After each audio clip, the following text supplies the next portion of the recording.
The committee will come to order. A quorum being present, without objection, the chair is authorized to declare recess of the committee at any point. Pursuant to Committee Rule 3 and House Rule 11, the chair announces that the chair may postpone further proceedings today on any vote relating to any matter under consideration during today's markup. Without objection, all members have 5 legislative days within which to revise and extend their remarks and to submit additional materials to the chair for inclusion in the record. The chair notes that amendments that were filed 24 hours in advance of the markup will have priority for considerations. I now recognize myself for 5 minutes on the measures under consideration for today. Today, this committee convenes for a markup of 8 bills. The slate of legislation we will consider includes bills to make homeownership more affordable and sustainable, reverse shameful, harmful actions Ben Carson and the Trump administration have taken at the U.S. Department of Housing and Urban Development, reauthorize and reform the National Flood Insurance Program, and crack down on the illicit use of the financial system.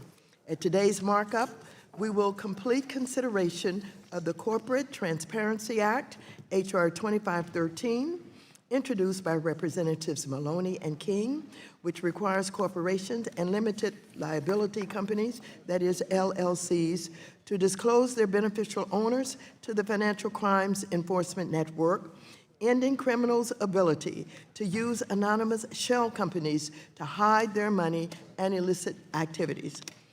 Then we will consider several housing bills to improve homeownership affordability and block the Trump administration's cruel policies. The FHA Loan Affordability Act, H.R. 3141, introduced by Representative Phillips, makes homeownership more affordable for FHA borrowers by repealing the requirement that borrowers with FHA loans pay mortgage insurance premiums for the full life of the mortgage and reinstates FHA's previous policy of requiring FHA borrowers to pay premiums only until the outstanding principal balance of the loan reaches 78% of the original home value.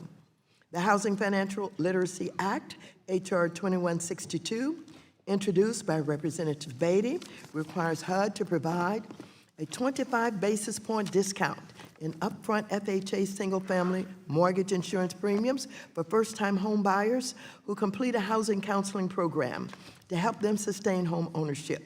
We will also consider 3 housing bills that reverse the harmful actions of Ben Carson and the Trump administration. The Ensuring Equal Access to Shelter Act, H.R. 3018, introduced by Representative Waxton, blocks HUD from implementing a proposed rule that would allow shelter providers to deny transgender and gender nonconforming people equal access to homeless shelters. H.R. 2763, introduced by Representative Sylvia Garcia, blocks HUD from implementing a proposed rule that would terminate housing benefits for families with mixed immigration status, resulting in evictions and family separations. The Homeowners for Dreamers Act, H.R. 3154, introduced by Representative Vargas, clarifies that deferred action for childhood arrivals, that is DACA, recipients cannot be denied mortgage loans backed by FHA, Fannie Mae, and Freddie Mac or USDA solely on the basis of their DACA status. Finally, we will also consider 2 measures to strengthen and authorize the National Flood Insurance Program. That is my bill, H.R. 3167, the National Flood Insurance Program Reauthorization Act of 2019, reauthorizes the NFIP for 5 years and also includes a number of reforms to increase affordability, improve mapping, enhance mitigation, and modernize the NFIP. I'm so pleased that I was able to work with the ranking member on this important bill so that we can finally bring long-term stability to the millions of homeowners, renters, and businesses that rely on the NFIP. H.R. 3111, introduced by Representative Velasquez, makes a number of improvements to the National Flood Insurance Program's appeals and litigation process. Superstorm Sandy exposed many of the flaws in the oversight, accountability, and transparency of the claims process, and these reforms are long overdue. I thank the members for their work on these bills, which benefit hardworking Americans and vulnerable families, and look forward to passing them through committee today. I now yield 5 minutes to the distinguished ranking member, Mr. McHenry, for his opening statement on these measures. Well, I thank Chairwoman Waters, and I thank you for convening this markup. And I'd like to start by commending Chairwoman Waters and her team for working with committee Republicans to finally move a bipartisan long-term reauthorization of the important National Flood Insurance Program. I also want to thank Congresswoman Velasquez for her work in reforming the administrative process associated with the NFIP, and I look forward to considering these bills later in the markup. With respect to the gentlewoman from Ohio's bill, H.R. 2162, the Housing Financial Literacy Act, I support the bill's goals. Financial counseling is a simple tool that can have a broad impact beyond the home buyer.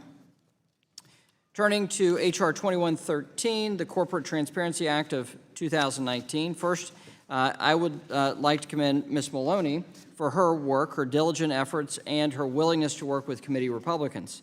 It's clear banks want relief from the CDD rule, and it's clear that law enforcement wants more tools to prosecute bad actors.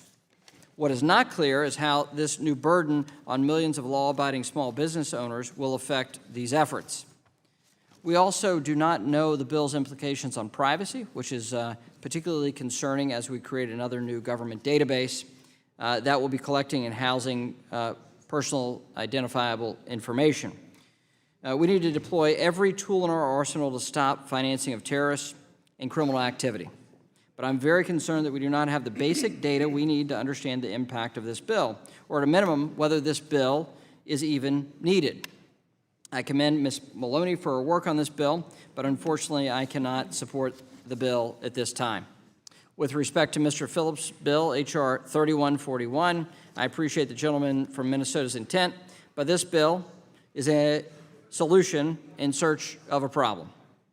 Eliminating FHA premiums won't reduce costs to borrowers because the FHA's mortgage insurance remains in place for the life of the loan. Moreover, this bill attempts to do what it attempts to do has been tried before, and it has actually been detrimental to FHA's insurance fund, which is why the Obama administration put a halt to it. Finally, just a few comments on the remaining bills. With respect to H.R. 3018, I believe it may be premature. We should allow HUD to continue receiving comments, particularly from local shelters, to determine the best next step. With respect to H.R. 2763, I appreciate the concern and the intent of the bill, but the reality is HUD is enforcing current law, which has been followed for decades. 32,000 Americans are on the waiting list for housing, and we should prioritize them. Finally, with respect to the gentleman from California's bill preventing FHA, RHS, Fannie, and Freddie from taking certain actions, I would just say that the policies set out by FHA and its lending handbook are the same policies reaffirmed by the Obama administration. Nothing has changed, and to that end, the bill seems unnecessary. The institutions will continue to follow the handbook, which is based on current law. So there are many good bipartisan bills. I think this markup, the culmination of great bipartisan work that was really hard fought over months of conversations and negotiations between the majority and the minority. I think the best marker of that is the flood insurance program. Chairwoman Waters, thank you for your efforts to achieve a bipartisan outcome there. I know it's not without compromise on your side and not without compromise on our side, but we've got a better result. And I thank you and I thank your legislative team for the work that they put into to bringing this about, as well as a Republican staff team as well to hammer out a really good bipartisan compromise. And with that, I yield back. Thank you very much, and I certainly appreciate the cooperation that you have exhibited and all of your staff members. The chair now calls up H.R. 2513, the Corporate Transparency Act of 2019, for further consideration. Now, H.R. 2513 was called up last month, but at the request of the gentlewoman from New York, its consideration was postponed until a future markup. The first reading of the bill has been dispensed with, and an amendment in the nature of a substitute offered by Ms. Maloney has already been considered as read and is before the members and is base text for the purposes of the amendment. I now recognize the gentlewoman from New York to offer a manager's amendment. Thank you. I have an amendment at the desk. The manager's amendment. Without objection, Okay. and we will pause to allow copies of the amendment to be distributed. Okay. We'll wait for it to be distributed. Okay.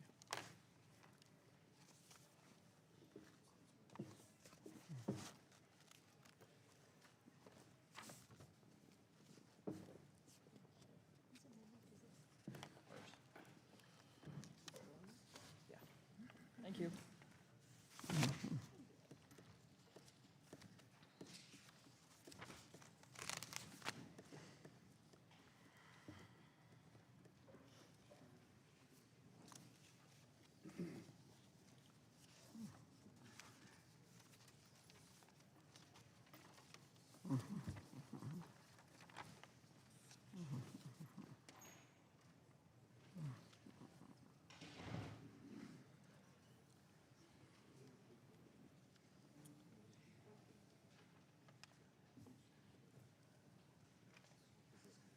Oh, thank you, thank you, thank you.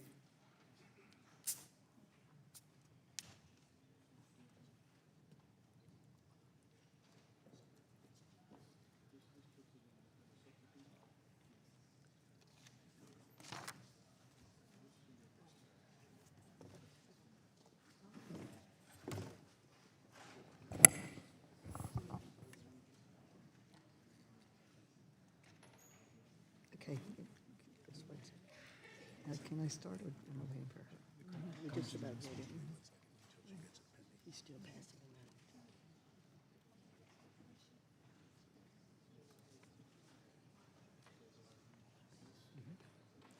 The clerk will report the amendment.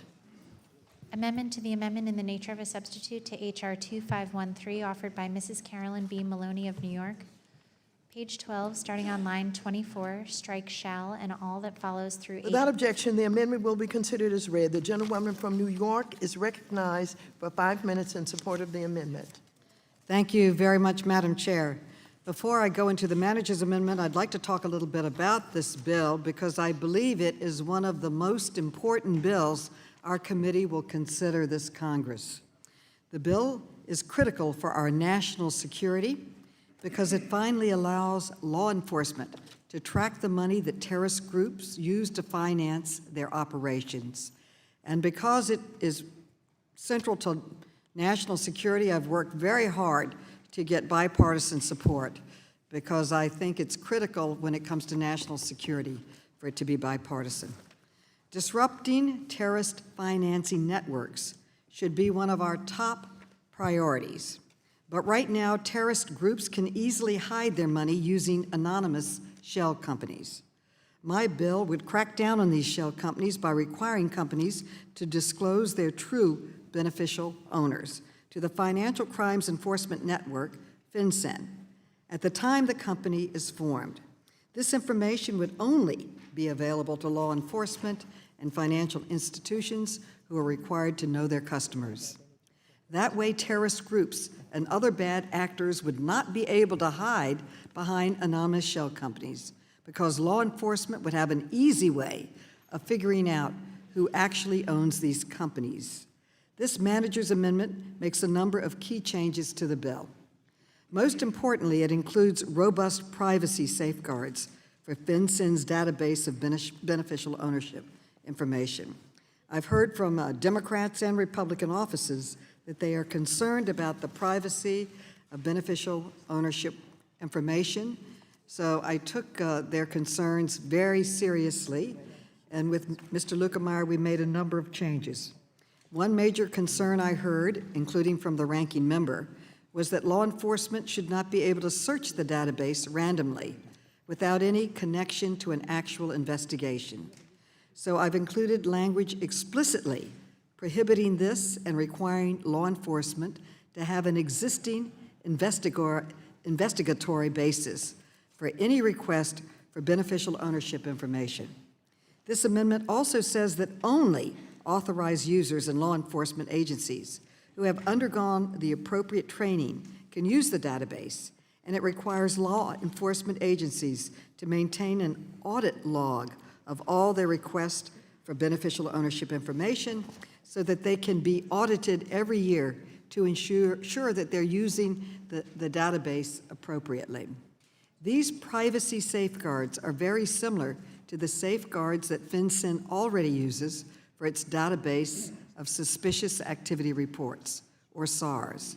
That database is much larger than the database in our bill, and it contains much more sensitive information. In addition, the manager's amendment adds a number of categories of businesses to the list of exemptions in the bill.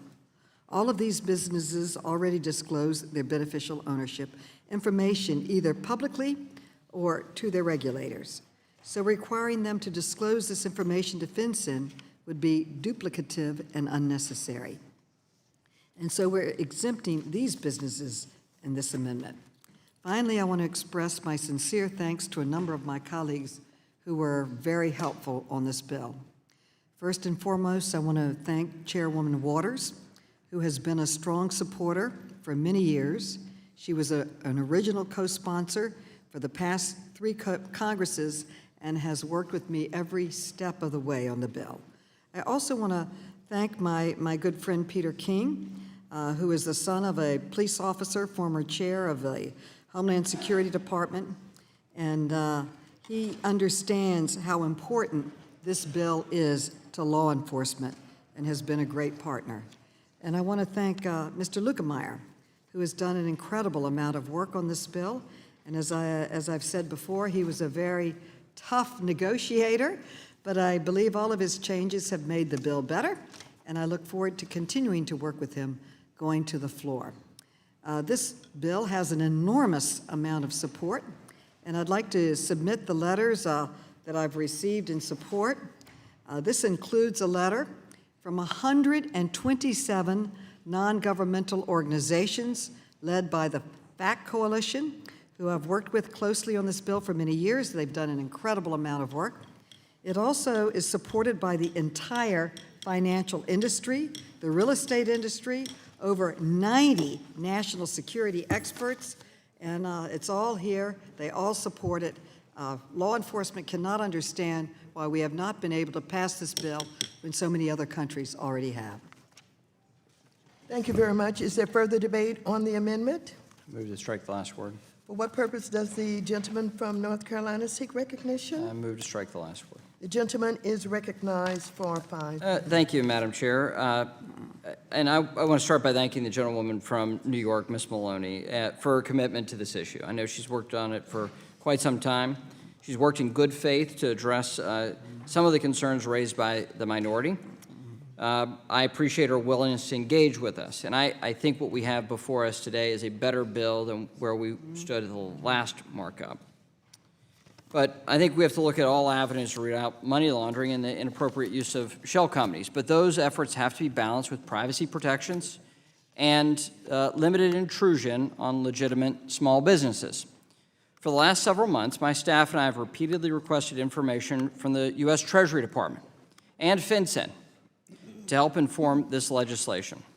In our May 22nd hearing with Secretary Mnuchin, I once again requested non-anecdotal data from the Treasury Department. And I want to inform you that yesterday, FinCEN provided us with some data, but is yet to provide data answering my specific questions that I laid out then, or the ones I laid out yesterday, which happen to be the same questions.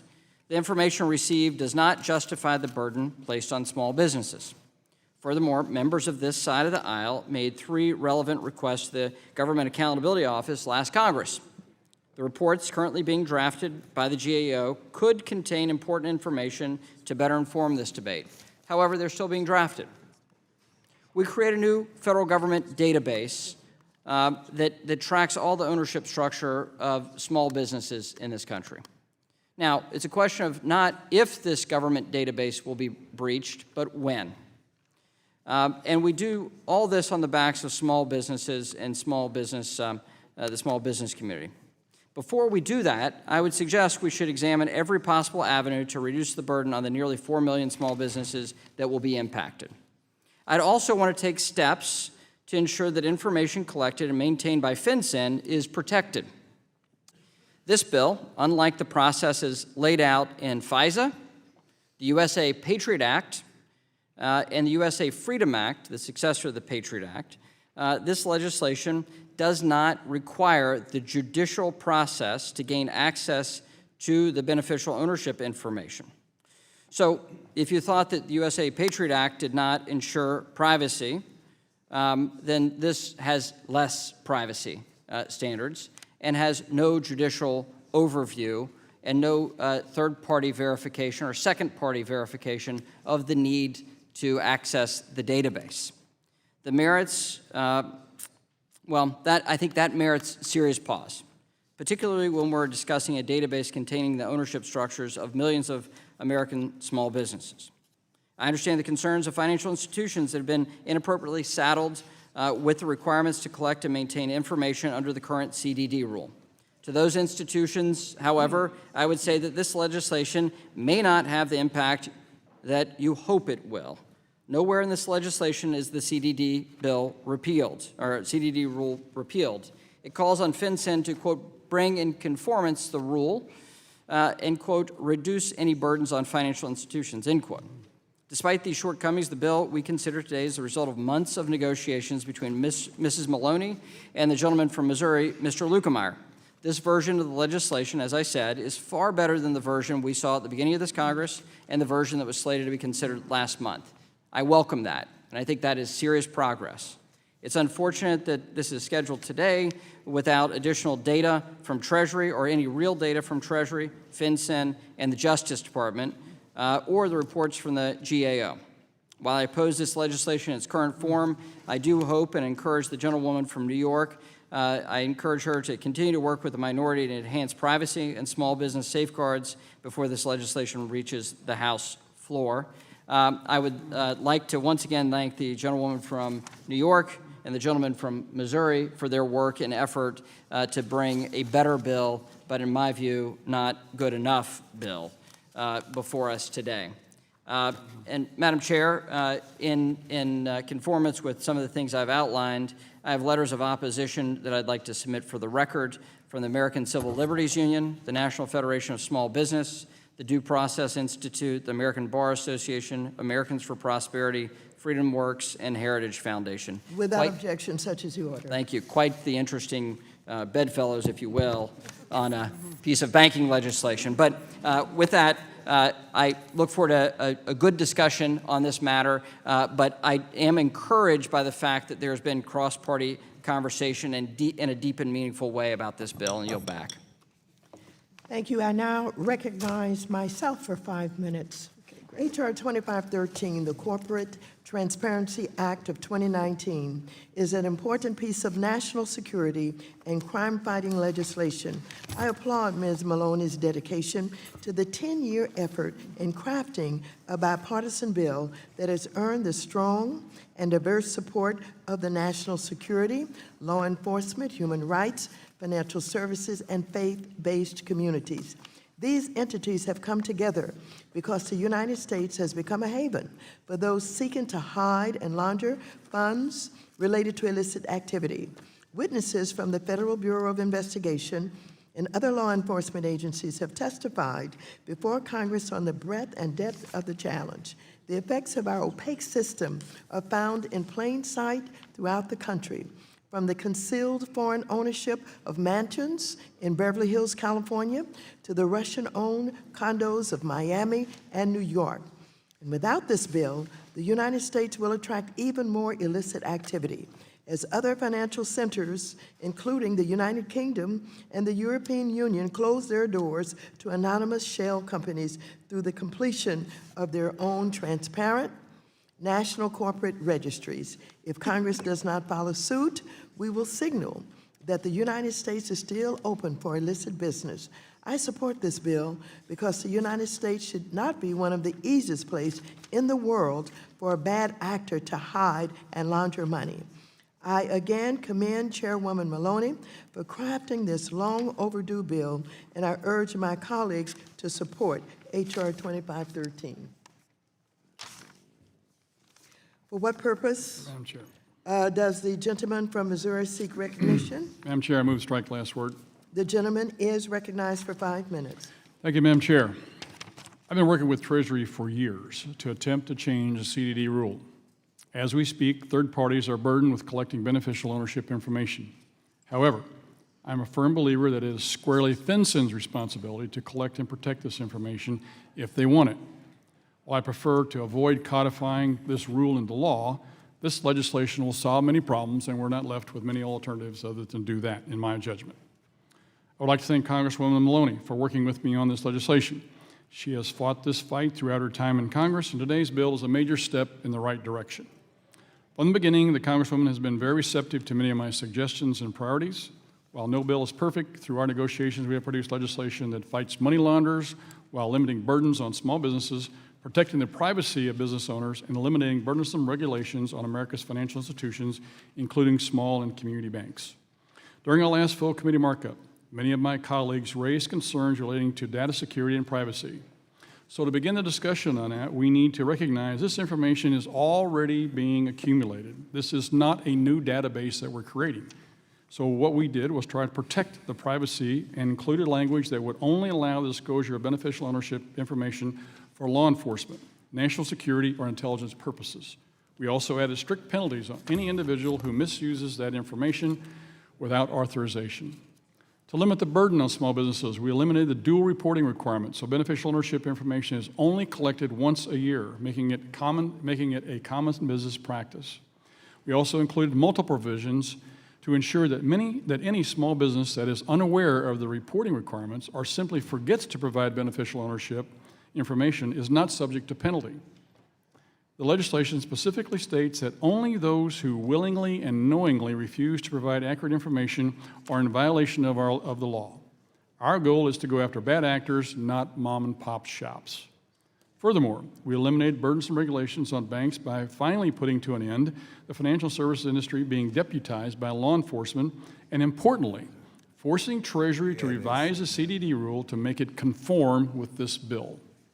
These are just some of the bipartisan compromises that have gone into the legislation. It's no secret that strong bipartisan support of the House is the only way to achieve success in the Senate and ultimately make a much-needed change in law. To vote against the bill means to keep the status quo as the rule is already in place and Treasury refuses to make any changes to it whatsoever. I will continue to be an honest negotiator and continue working in good faith with Ms. Maloney to improve upon all the good progress we've made to date. I also hope the chairwoman will continue working with the ranking member to pass the best possible bill out of the House. With that, I thank you and I yield back. Thank you. For what Chair purpose does the gentleman from Georgia seek recognition? I'd like to yield 5 minutes to Congress Lady Maloney of New York. I thank the gentleman for yielding, and I would like first to thank the chair lady for pointing out that it's bipartisan. It's in the House bipartisan, also the Senate. This week, Senator Cotton from the great state of Arizona and Senator Warner from Arkansas, and Warner from the great state of Virginia, they introduced the bill, almost a mirror image of this. And I want to answer some of the ranking member's statements. And at first, on the issue of small business burden, the ranking member said that the bill would be burdensome on small businesses. But it's important to note, as Mr. Lukemeyer did, that small businesses are already disclosing this information. They're disclosing it to financial institutions. So all this bill does is that it shifts who businesses are disclosing this information to. Instead of giving the information to financial institutions, they would be disclosing it to FinCEN instead. So that is not a burden. It's just a shift of who you are reporting to. And we don't have to guess about whether this will be burdensome for small businesses. We can look at the experiences in other countries which already collect this information. For example, in the UK, about 3.5 million companies reported their beneficial owners in 2018, and the average number of owners of a company was 1.1, which proves that the vast majority of small businesses don't have complicated ownership structures and would only report a single beneficial owner. But it's also important to note that I offered to make a number of changes to the bill to address the ranking member's concerns about small business burden, but he never took me up on any of them, and he never asked me for a single change to the bill to address this concern. I told him that we would negotiate on the employee and revenue thresholds in the bill, but he never asked me to change the thresholds to anything. So I cannot negotiate with myself. Secondly, the issue of creating a government database. It's important to note that the database this bill creates would actually be one of the smallest government databases we have. It only applies to a fraction of businesses in the U.S., and it only stores a handful of data points about each business it covers.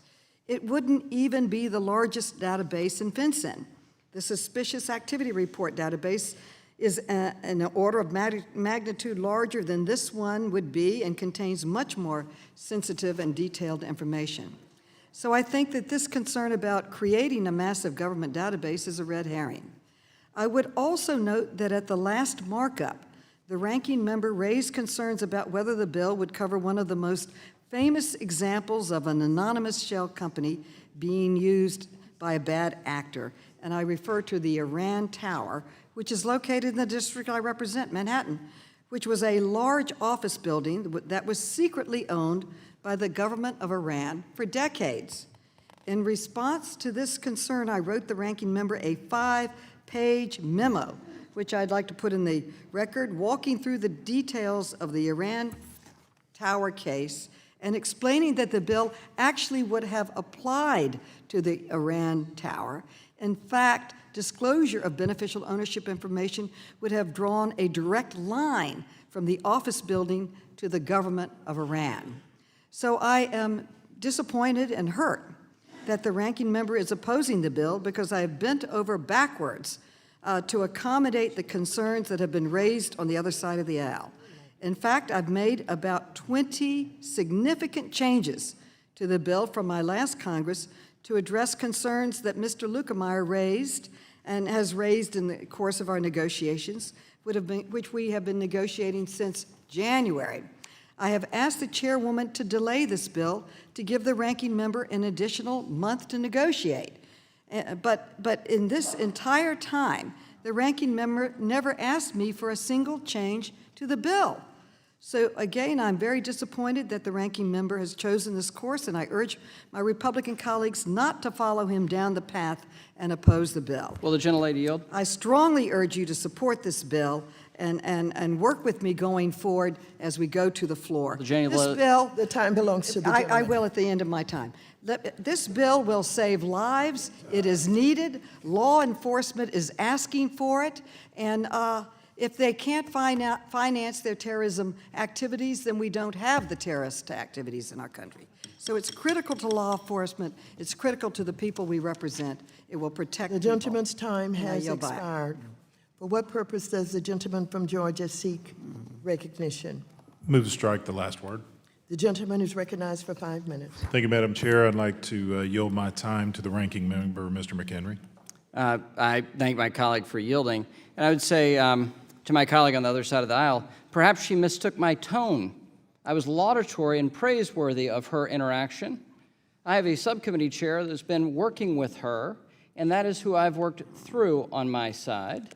When he is telling me you're addressing the threshold questions, I praised him for that. I praised you in every conversation we've had, but I fundamentally come down on the side on this matter, that creating a new government database with an ownership structure of millions of small businesses without any third-party or second-party permission to look at that database is fundamentally bad. Right now, what you have is FinCEN has to request the information from the banks that possess it. They also have to have some reason in order to ask for that information. And so what we're creating now is no reason to look at this information in a new government database. So I've come down on the side that this is a bridge too far. Moreover, as I relayed to you and as I relayed publicly, that it's not your failure to provide information. You do not have the information that I requested. It was FinCEN that had the information. So I have praised you for the work that you've done to address some of the concerns. And I want you to not misunderstand my current tone for my overall tone. I've not taken shots at you that you want to create a government database to sneak and peek on millions of small businesses. That is not your intent. So what I have said, though, is FinCEN has provided zero data in order to justify a new small business mandate.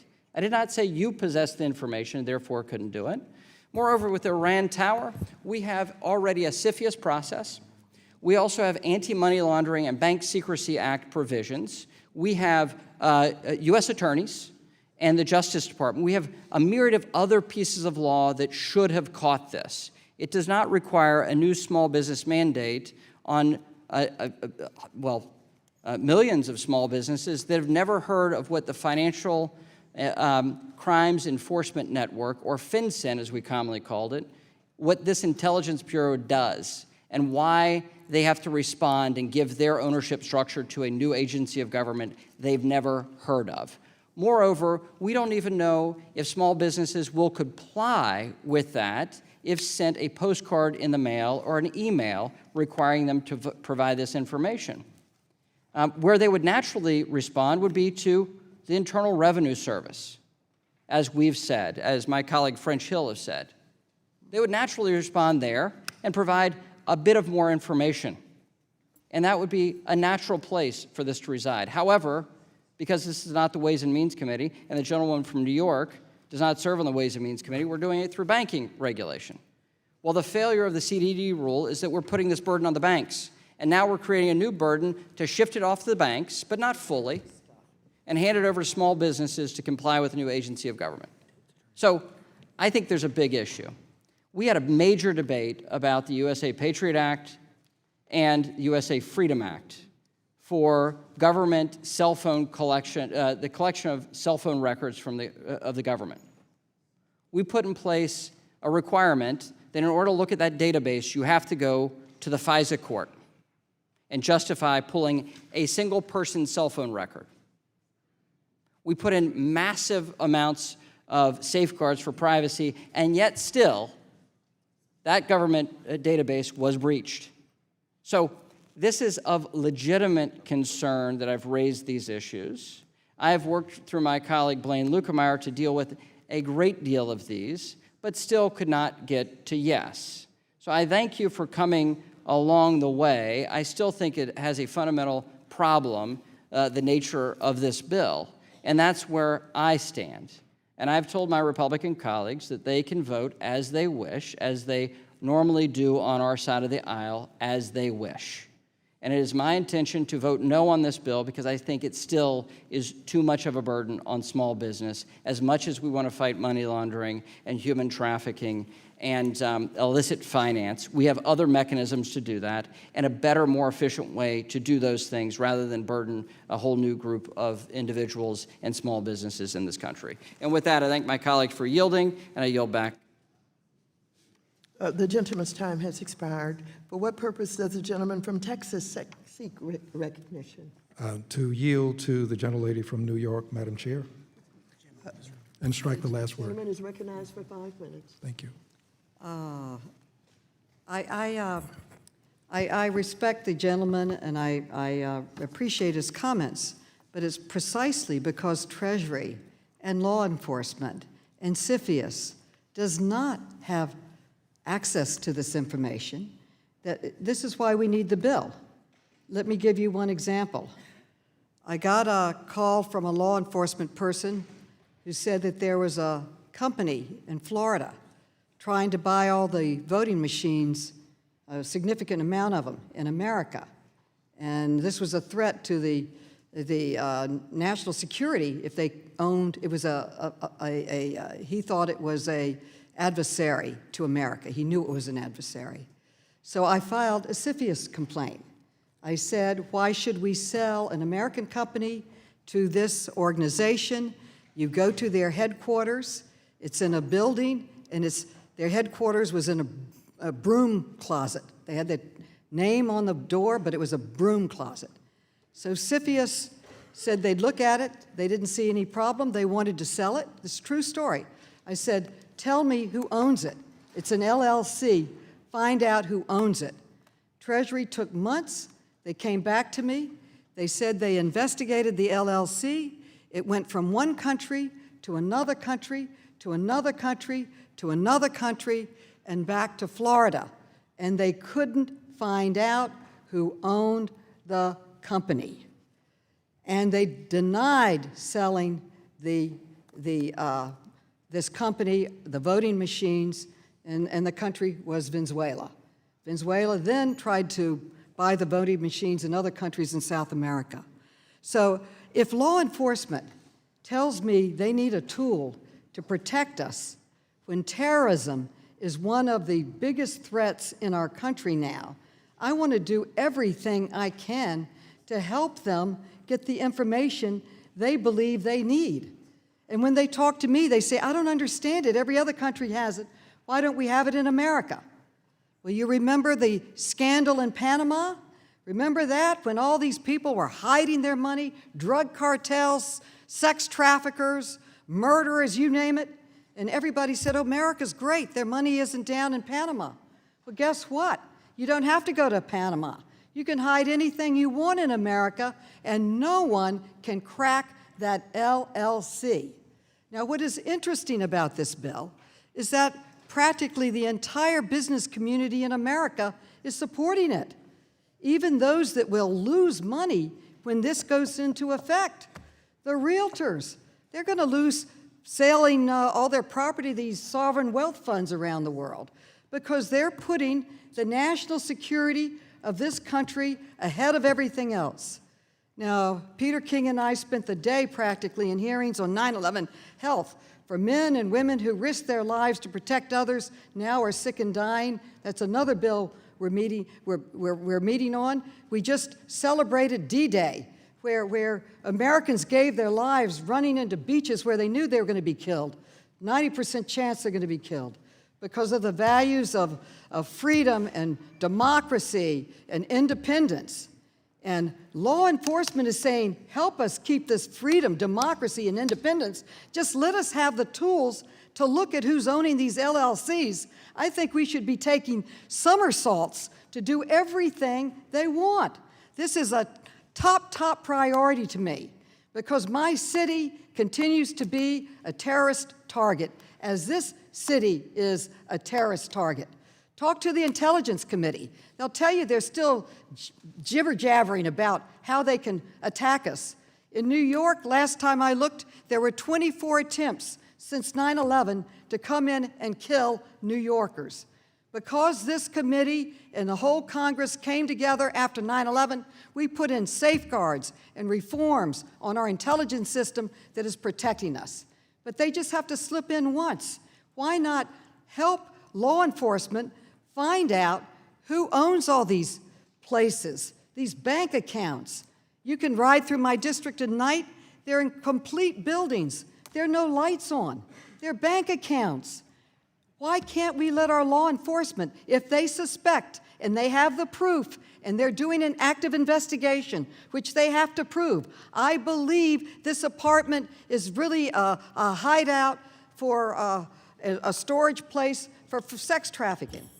Just, can I have 1 minute for one other example that happened like a month ago on money laundering? The gentleman's time has expired. Okay, all right. For what purpose does the gentleman from New York seek recognition? Strike the last word, Madam Chair. Madam Chair, I would, at the outset, like to commend you, Congressman Maloney, Ranking Member McHenry, Congressman Lukemeyer for the spirit of cooperation. And it's not usual for me to be a voice of calm, but let me try to be one right now. I mean, despite some of the going back and forth, the fact is this is, to me, one of the most important pieces of legislation that has been dealt with in such a bipartisan manner and with such good faith on both sides. And I think as it goes forward, if changes have to be made, there will be, and I'm confident that the final product will be a bill that will be supported by many people on both sides of the aisle. I've been working with Carolyn Maloney on this now for the last several Congresses. I think it is essential we have it. I want to especially thank Congressman Lukemeyer. I'm the lead Republican on the bill, but he's been doing most of the work, and I want to really commend him for that, for putting in the many hours that are required. Listen, I'm proud to be on the bill because to me, and from being on the Homeland Security Committee and like Carolyn Maloney, being from New York City and seeing the impact of a terror attack, I believe this is hugely important to give law enforcement the necessary tools that they need to protect our country from criminal organizations and terrorist organizations who use our financial institutions to profit from their illegal activity. And the legislation will allow law enforcement to access information so they're able to investigate possible connections between anonymous corporations and terrorist funding. And I'm going to make my remarks short, but I look forward to working with the Chairwoman, with the ranking member, with Congressman Maloney, and Congressman Lukemeyer as this goes forward. I'm going to vote yes today. I think it is important that we go forward and go ahead and do it. But it's, again, I want to emphasize that I've been here many years now, and this, for a bill that can be controversial, I think there's been an unusual degree of bipartisanship and cooperation and good faith on both sides. And with that, since I'm going to be voting against the ranking member, and I don't want to encourage wrath, I will yield whatever balance of time I have to him. I would just say to Carolyn, you misunderstood my initial tone. I was praising you, even though I disagreed with you. The gentleman will address all remarks to the chair. Are you I would say yielding to Madam time to the Chairwoman, ranking member, Mr. that's King? what he said. Yes, he yields to the ranking member, yes. I would say, Chairwoman Yes. Waters, I would tell you the story that one of your members actually did a great job negotiating on this. I would tell members, though, that I've expressed why I'm a no. I've also said to members that have a firm conviction this is the right approach, vote your conscience. That's simple. It's very simple. So, and I would say to Ms. Maloney that you have done a laudable job, and I have no ill feelings about the couple of shots you took at me, because I know you're passionate about the issue, absolutely passionate about the issue, and I know we can work forward, move forward on this. I don't think that we should legislate based off of anecdote, though, especially when it comes to national security. And those stories you told are compelling, and I wish that FinCEN, I wish that Treasury, I wish that my friends that are appointed by a president that I support would actually answer my questions in some meaningful way in order to justify the small business mandate. Unfortunately, they did not answer those questions in any competent fashion, and that is of deep concern. And so with that, I am a no, and I encourage other members to not yield to the ranking member any further so we can move along with this debate. Does the ranking member yield back? Yes, I yield back. Thank you. For what purpose does the gentleman from Missouri seek recognition?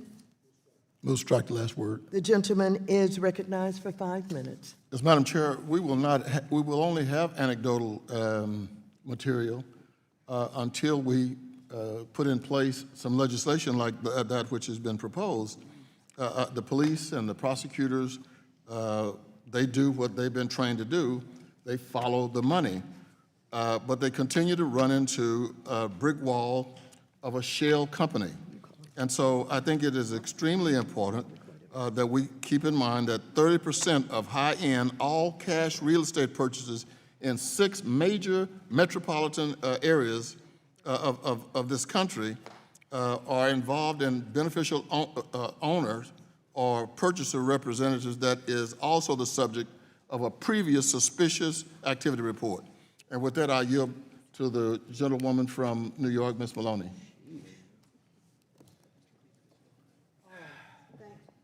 Thank you so much, but I thank you, but I'm afraid if I start talking, I'll get all riled up again. And I do have a lot of examples that law enforcement has shown me. To me, I think this is a common sense approach. And it is not burdensome to small businesses. We're not requiring them to do anything more than what they're doing now. It's just going to a different area.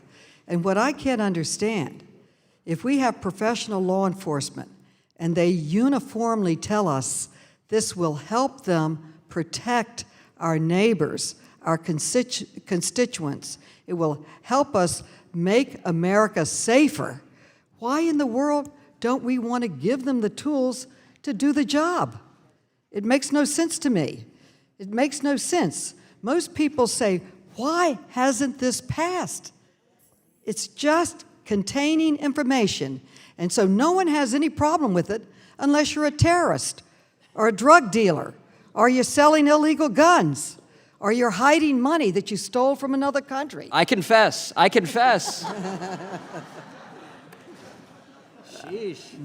Ratchet it down. And I think, and I apologize to my colleagues because I think I'm a little overly emotional because I've spent the whole day with people who are dying or sick and dying because they worked to help rebuild America after 9/11 and was exposed to the deadly toxins, or they were police and fire that ran into burning buildings. They're dying. So if we could find out about some terrorist attempted attack and stop it, it's worth it. It's worth having another database that all you have to put is your name. I don't see what the big deal is unless you're a terrorist. I yield back. I yield back to, I recaptured my time and yield back to the chair.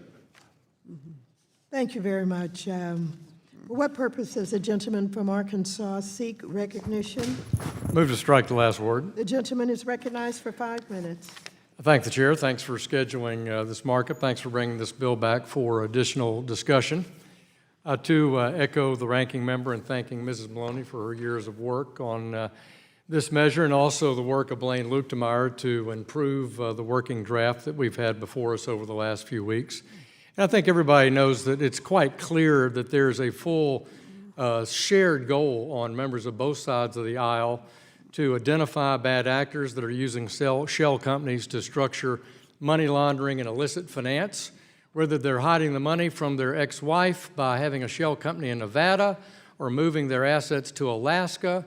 These are all states that have very non-transparent shell company laws, or whether it's something more malicious, such as those who are planning harm to America.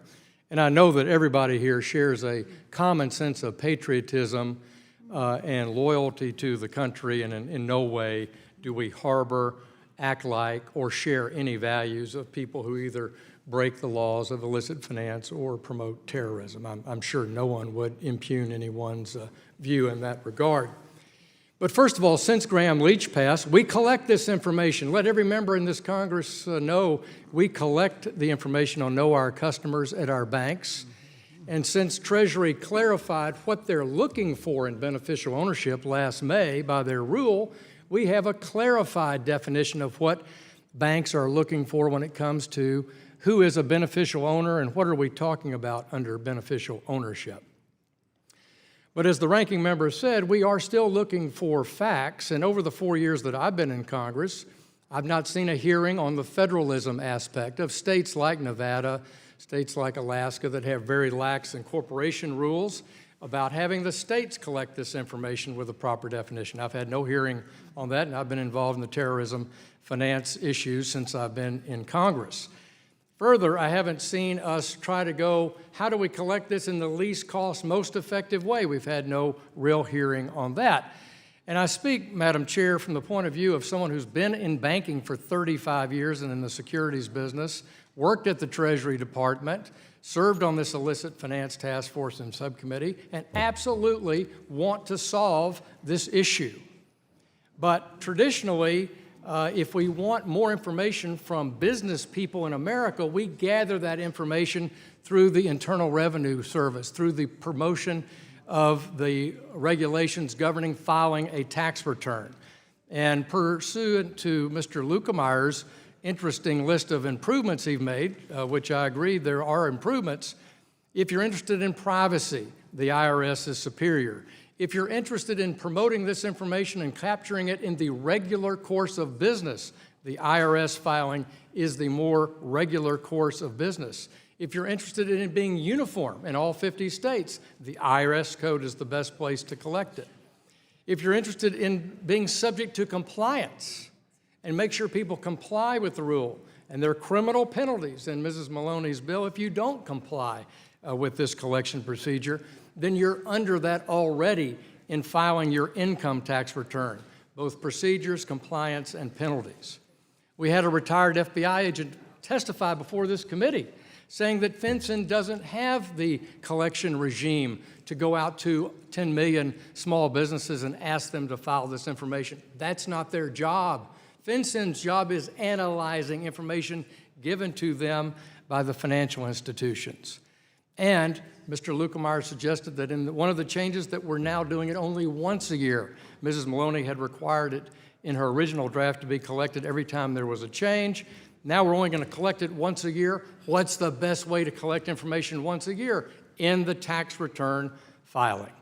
So I have to say that I am fully supportive of the mission, fully supportive of stopping illicit finance, domestic or foreign, but I find a superior way to do this is to have collect this information by the Internal Revenue Service in the normal tax filing for companies of all sizes and submit that to FinCEN in a secure way for FinCEN's work. And with that, I know we'll talk more about this, and I yield back the balance of my time.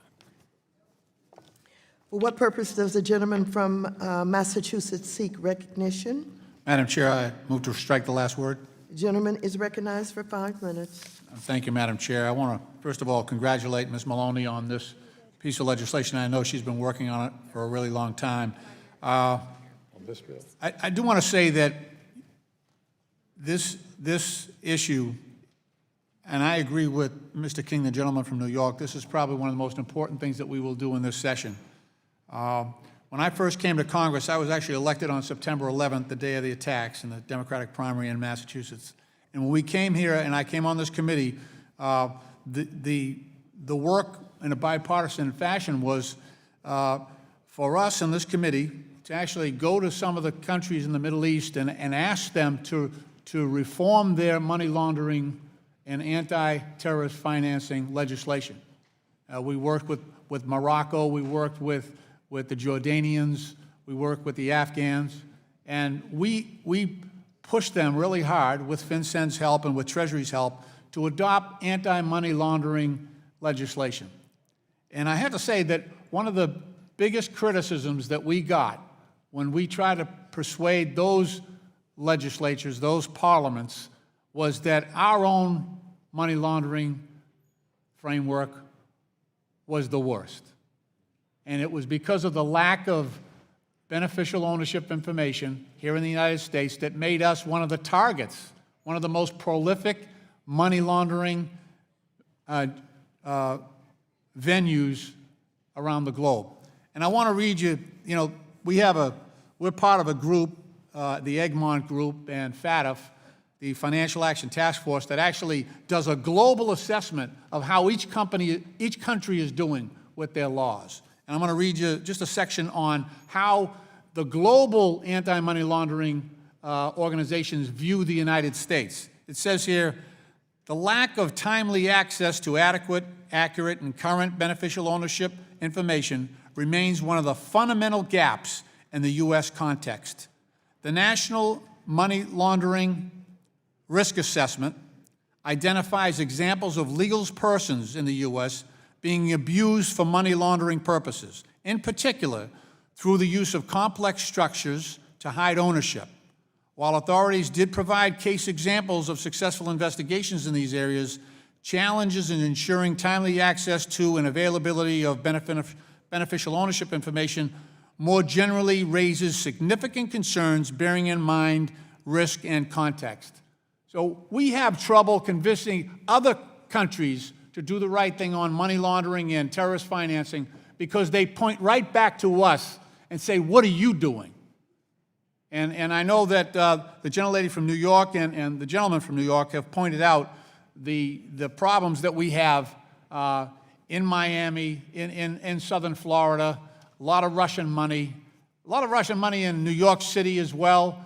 A lot of very opaque deals where we are being used as a repository for illicit funding around the globe. Stuff that's being used for criminal activity and for terrorist activity. We should be ashamed. This is an opportunity for us to get at this thing. Let's do this. There's a few banks that are the money centers for this activity. We need to do the right thing here. This is what we should be doing to protect our own integrity, to protect our financial system. It's the envy of the world. But this is a very strong vulnerability that we have here in our country. And I have great respect for my colleagues on the other side of the aisle. We've done a lot of work on this together. It's time. This is time. Let's get together on this. It may take a tweak here or there, but at its very essence, this is a very, very, very good bill. The gentlelady from New York should be congratulated. It's the right thing to do. And with that, I hope all the members will do as the ranking member said. You know, it's a conscious vote. Vote your conscience. And let's protect our reputation in the world. Let's protect our country from terrorists and criminals that would want to use our banking system. We've got to shut these folks out. And this is the opportunity we'll have to do it. Let's have a great bipartisan vote in this committee so we can send it to the floor, and it'll be a message to the Senate to do likewise. Thank you, and I yield back the balance of my time. For what purpose does the gentleman from Ohio seek recognition? Move to strike the last word. The gentleman is recognized for 5 minutes. Thank you, Madam Chairwoman, and I thank everyone who's worked hard to protect our nation from terrorism, illicit finance, from malicious actors, human traffickers, all sorts of vile, bad people. But I also thank everyone who, like me, stood on the floor of the House and swore an oath to support and defend the Constitution of the United States of America. The Fourth Amendment does not say that if you have nothing to hide, you have nothing to fear. The Fourth Amendment guarantees a fundamental right to privacy. Most countries don't have that. They don't have the Bill of Rights. The United States is distinct from countries all over the world because of that, because our founding principles from their origins are distinct from other countries. As the ranking member has highlighted, the controversial reforms with the Patriot Act, with the FISA courts, have more civil liberties safeguards than what is proposed in this bill. This is a ready, fire, aim approach by FinCEN, not by our colleagues. This thing's been studied to death. And I get the desire by Congress to act, but the idea that, well, Treasury just won't yield. Well, daggone it, they'll yield if we pass a law that says you will do it this way. You will protect civil liberties. You will not abridge the rights and immunities of Americans protected by our Constitution. You cannot say, we have people here who won't support a voter identification law because it's an undue burden. People all over the world have those requirements.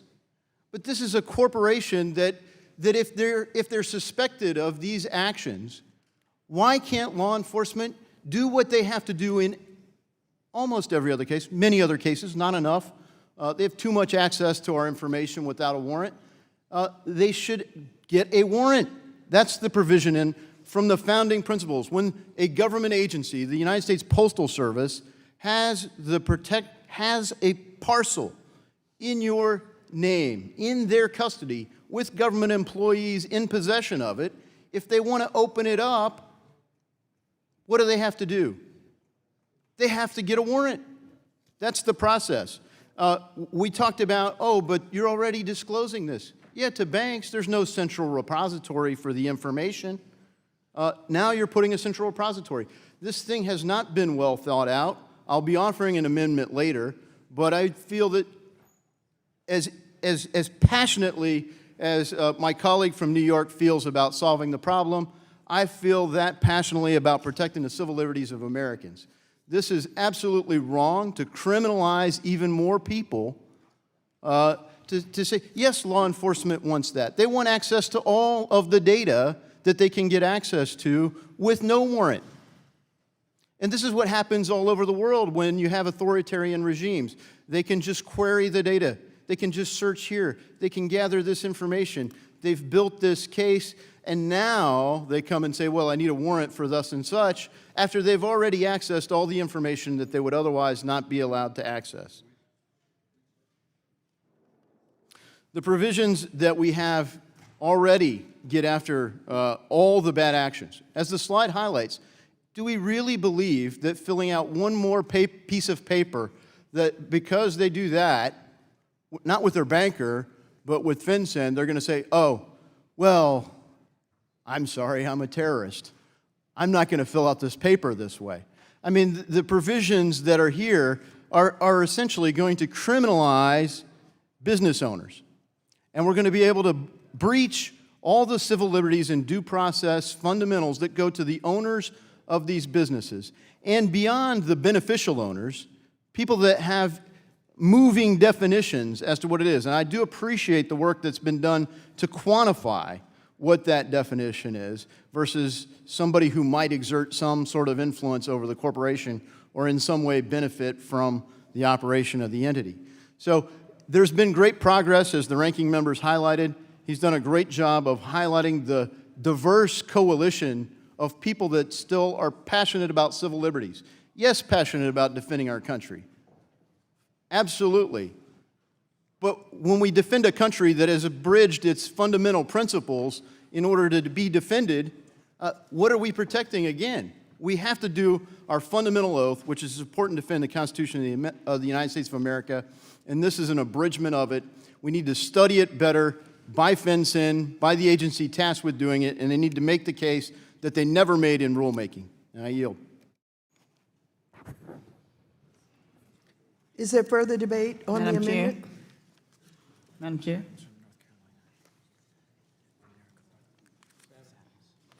Adams. For what purpose does the gentlewoman from North Carolina seek recognition? Move to strike the last word. The gentlewoman is recognized for 5 minutes. Thank you, Madam Chair. I would like to once again extend high praise to my dear colleague, Congresswoman Maloney, and her dedicated staff for their tenacity and dedication to the Corporate Transparency Act. She's been diligent in working with my fellow North Carolinian ranking member McHenry, stakeholders, the regulators, and our colleagues to perfect this legislation. And like I've stated before, the evidence of her success is the broad, diverse, and bipartisan coalition that strongly supports this legislation, from banks to human rights groups to law enforcement. Our constituents across the country have asked us to step up and address one of the remaining loopholes used by money launderers, corrupt individuals, financiers of terrorist activity. The bill is critically important and would help to close a gaping loophole by forcing companies to reveal their beneficial owners, which could help to shine a bright light on bad actors engaged in illegal activities. So like most of my colleagues have stated today, this fix is long overdue. I certainly support that. I support this bill, and I would urge my colleagues to support it, and I yield back, Madam Chair. I'll yield my time, whatever I have left, Mr. Lynch. Thank you. Thank you very much. I appreciate the lady for yielding.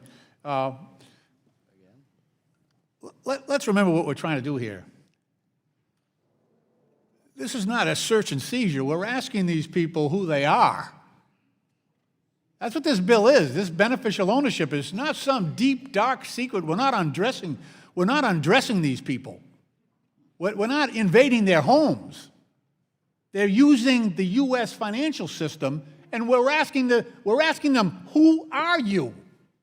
That's the big intrusion that we're complaining about here, and we're invoking the Constitution. We're asking who you are. We're saying, what's your name? Who are you? We're not kicking their doors down. We're asking them their name. Who's behind this operation? If that information if it's not legitimate to ask somebody what your name is when you access the United States financial system, then we're all in trouble, right? Because everybody can operate in the dark. No one has to say who they are, and we can conduct our business sub rosa. No accountability. This is not an invasion of individual rights. We're not quartering soldiers in people's homes. There's not a constitutional crisis here. We're asking people what their names are. Who are you? What are you all about here? Many of these people are hiding behind trusts and they're foreign citizens. And we don't want to ask what their names are. I mean, you know, look, there might be some reasons to vote against this bill, but intrusion of individual rights is not what we're after here. We just want to find out who these people are that are buying high-rises and condos and aircraft. Yeah, aircraft. We got Hezbollah registering aircraft in the United States for the same reason. They've got a trust that allows foreign nationals to buy aircraft even after September 11th in this country. We found aircraft with a U.S. tail number in Tehran.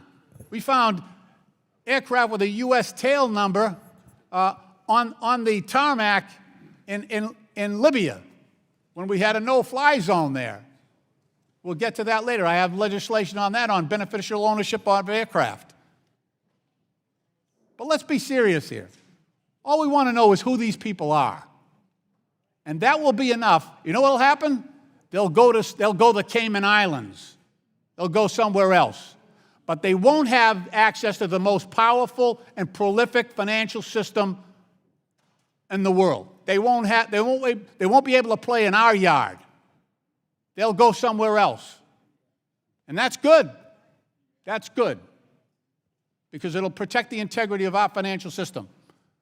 I yield back to the gentlelady, or yield back if that's appropriate. Thank you. I yield back. Can I have time? I'll yield my time back to the chair.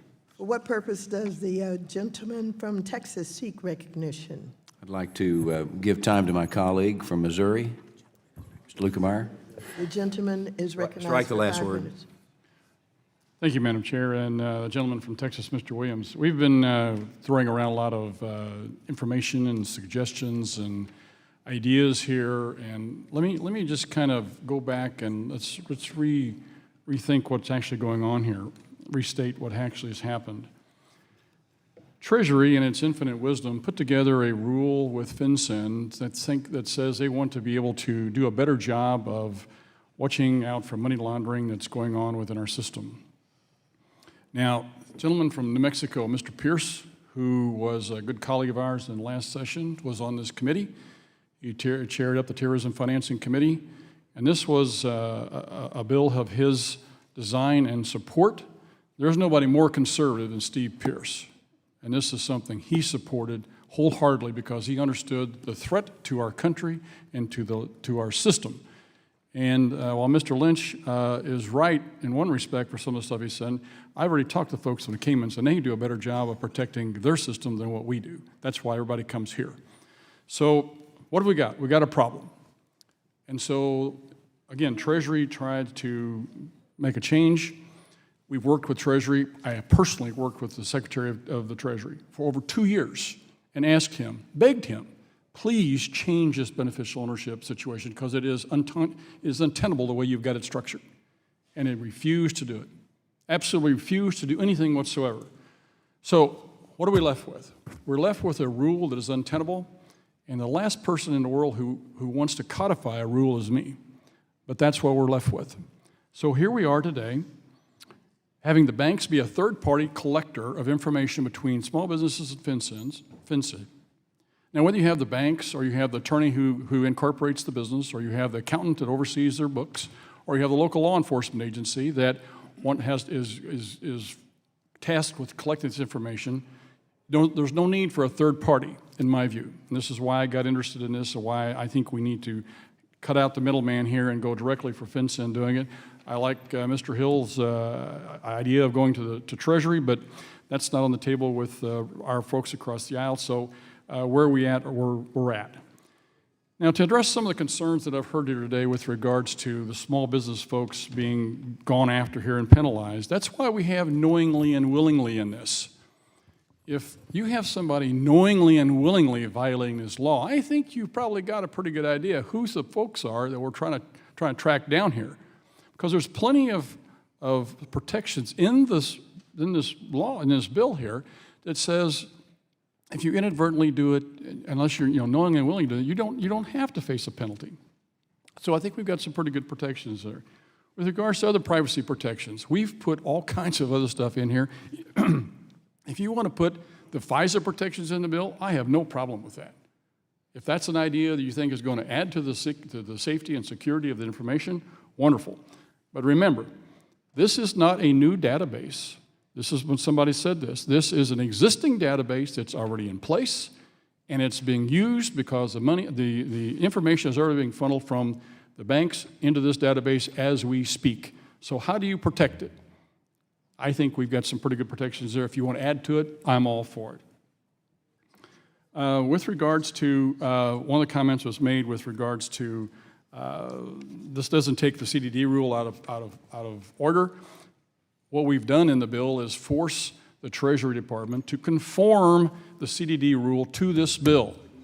That's how you work around here. You take a law and then you put another law that says you change this law. And that's what we're doing here. We're forcing Treasury to change their rule, to conform to the law instead of a rule. So I think that we've added to that.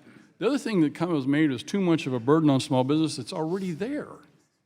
The Treasury Department's already added this burden to them, although I'm not sure it's a real burden. I've got some LLCs in my state. All they do is send me a card once a year and said, have you made a change in your ownership of your business, yes or no?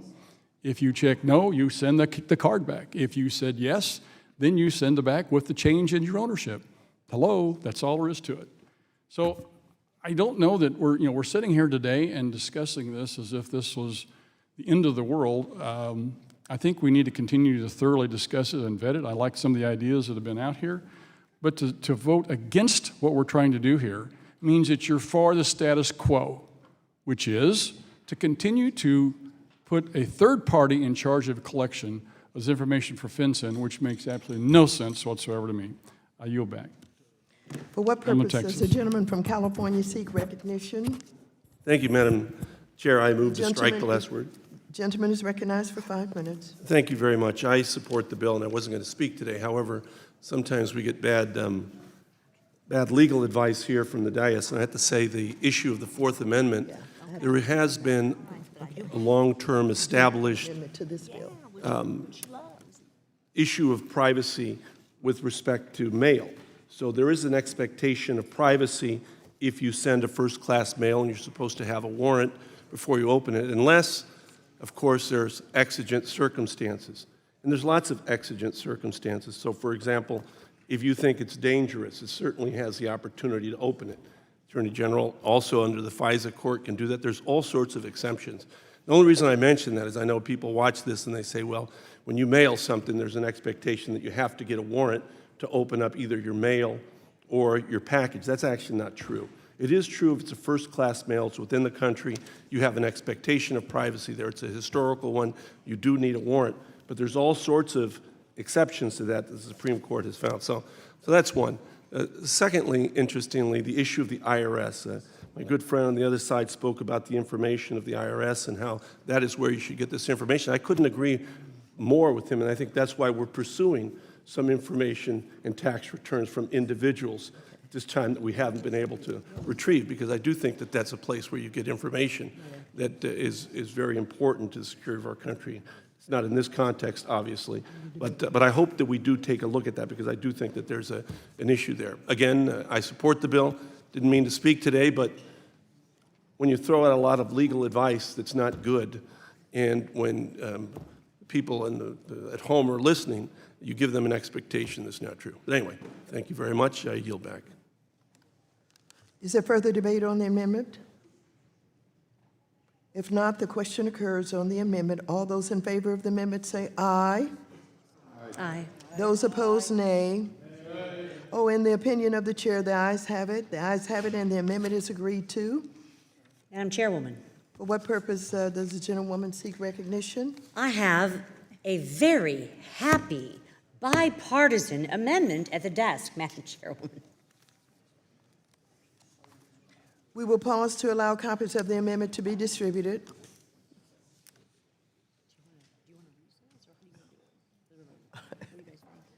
No, no, no. Okay, we'll keep going.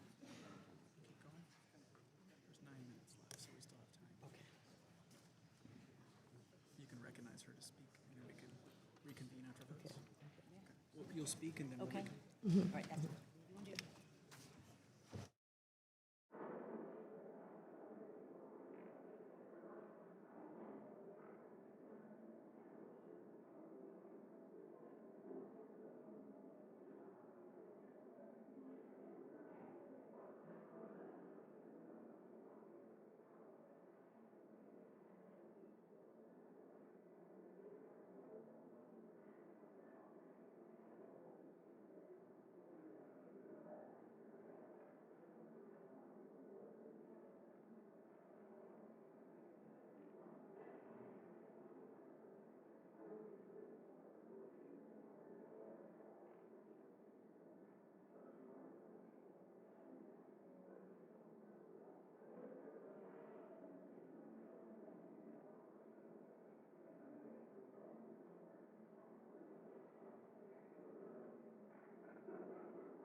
The clerk will report the amendment.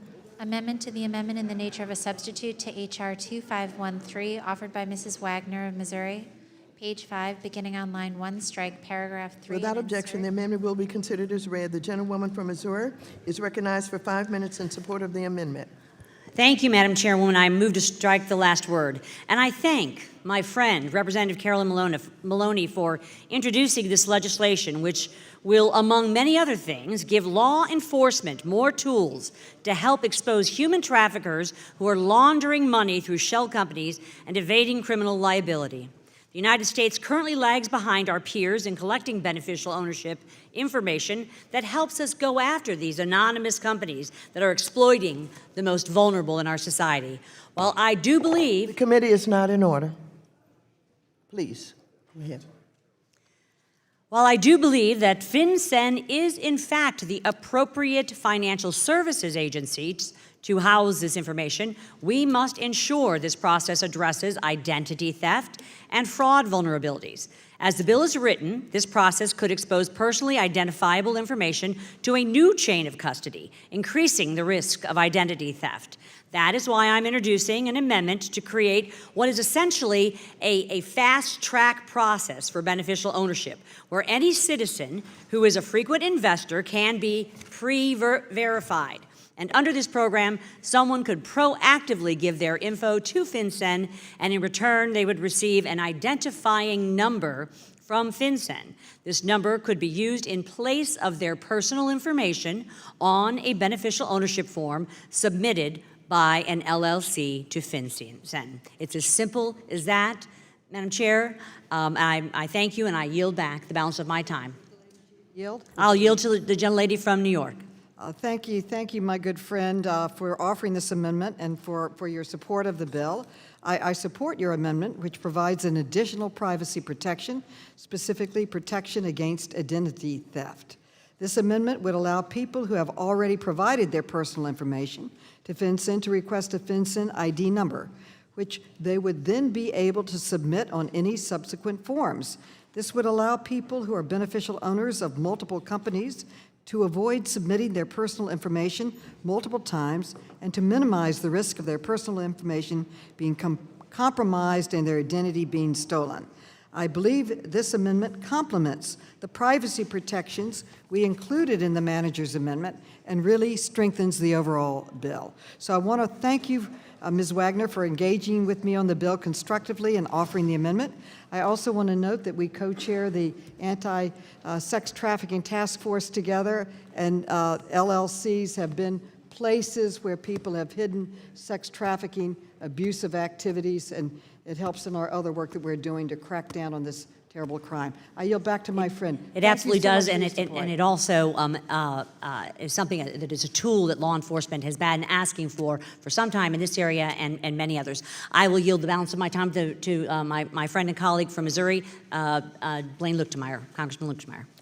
Thank the lady for yielding, and I support her amendment. This amendment would increase privacy for investors while maintaining the same underlying money laundering protections in the legislation. Specifically, the amendment would allow any beneficial owner to proactively submit their personal information to FinCEN in order to receive an identifying number from FinCEN. This number can in turn be used for the purposes of filing beneficial ownership information with FinCEN. Many individuals around the country invest in startups, and doing so provide essential capital for small businesses. This amendment ensures these investors do not need to send their personal information through a complex information chain as the small businesses they invest in to fill out beneficial ownership information with FinCEN. It's important to note the amendment does nothing to prohibit or deter law enforcement from identifying the beneficial owners and ensuring bad actors are unable to use the U.S. incorporation system to launder money. Further, the amendment does not simply apply to investors. Anyone who is a beneficial owner can decide to receive an identifying number from FinCEN as they see fit. This small step can provide an additional layer of security to the already significant security protections in the underlying bill. I want to thank Congressman Wagner for her hard work on this, and I yield back the balance of my time to her and urge her support.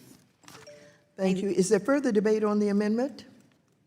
If not, the question occurs on the amendment. All those in favor of the amendment say aye. Aye. Those opposed, nay. In the opinion of the chair, the ayes have it, and the amendment is agreed to. And now there are 2 votes on the floor. The committee will reconvene after the completion of the last vote. The committee stands in recess.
Kristen Press has had many roles on this U.S. team, but she told me her most important role in this World Cup is her responsibility for the emotional state of the team.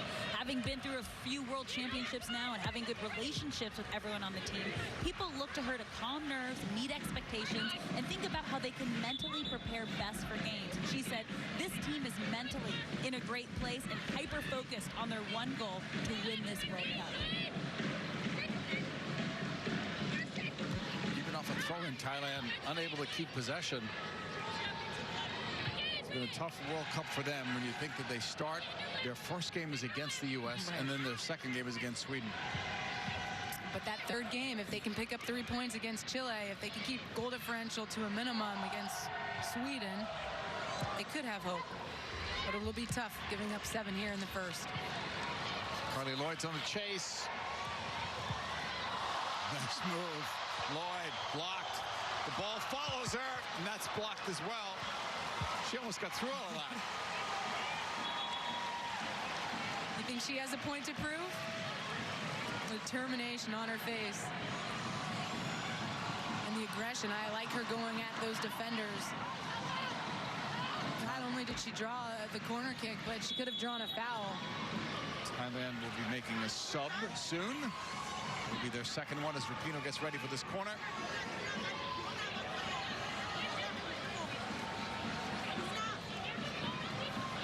Lloyd looks eager.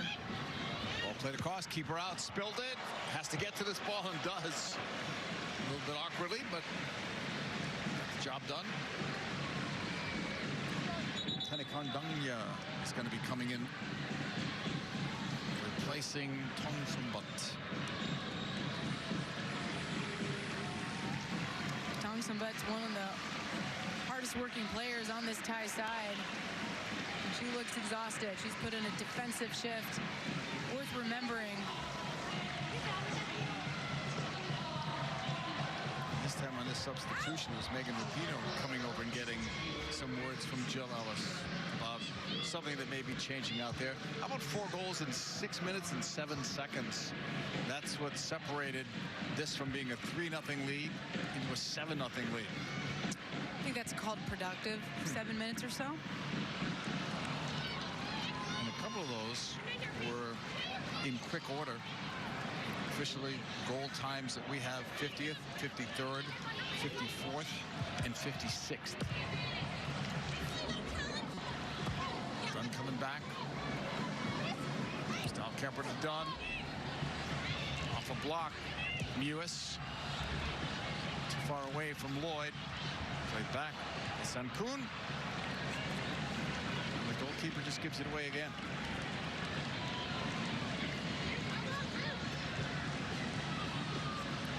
Press. Hurts. That right side, it's Horan. Z keeps it low. Can Lloyd turn and spin? She does. Left-footed shot right at goal. Some quick moves from the veteran Carly Lloyd. 110 international goals. Yeah, and she looks sharp. Just cuts against San Kuhn. This one was heading right at Torchoying. Ball hops to Rapinoe. Sliding in for Morgan. Low shot. Foot save there. Lloyd turning, shooting, deflected. Save. Morgan. Wide. The U.S. had an opportunity for their 8th goal.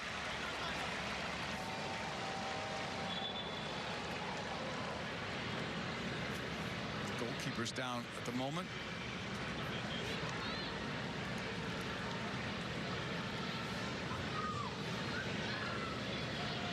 Goals in 4 straight Women's World Cup matches for Carly Lloyd. And she is pressing for that 5th. Press. Venus on the chase. Mallory Pugh getting some instruction now from the coaching staff. Unless there's a change, should be the 3rd and final sub. Goalkeeper out in a collision. Surprised there's no foul called. Now there is. With her down.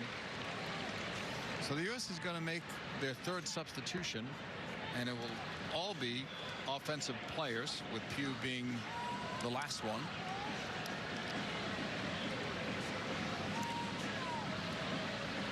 And Julie Ertz's number is up.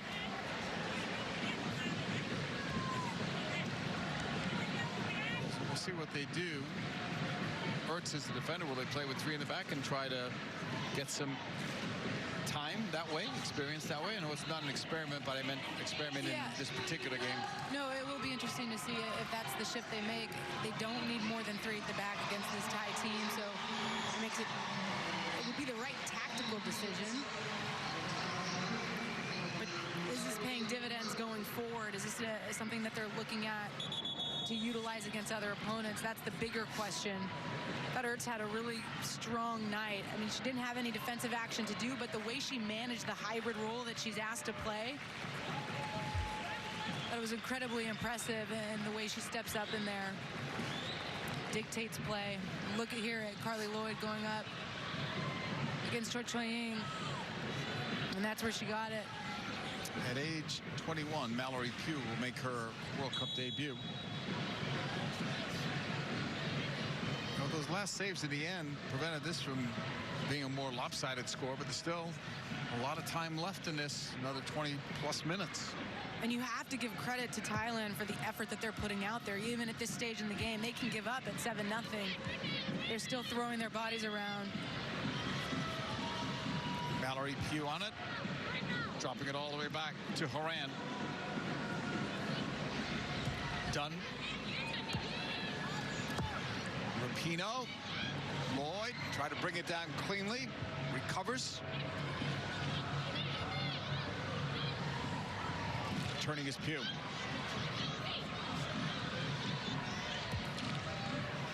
Work cross.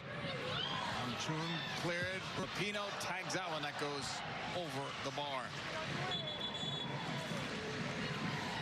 Now another sub for Thailand, and they will finish out the subs.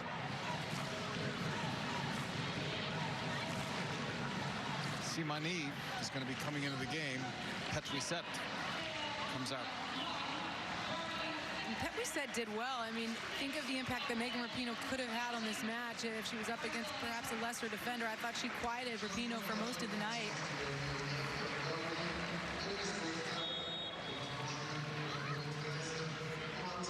Some experience for Simani.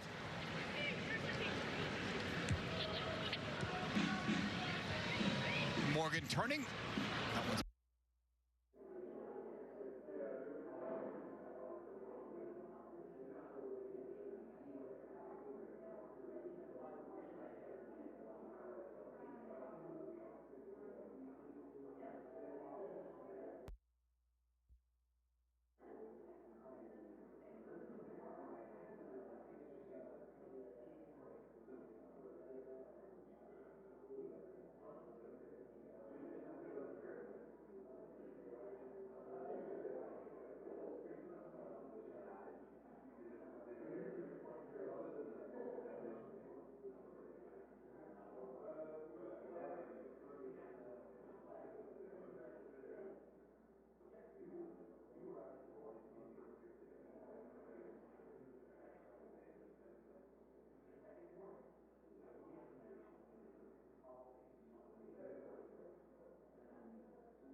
The committee will come to order. And for what purpose does the gentleman from Missouri seek recognition? Thank you, Madam Chair. I have an amendment at the desk. We will pause to allow copies of the amendment to be distributed.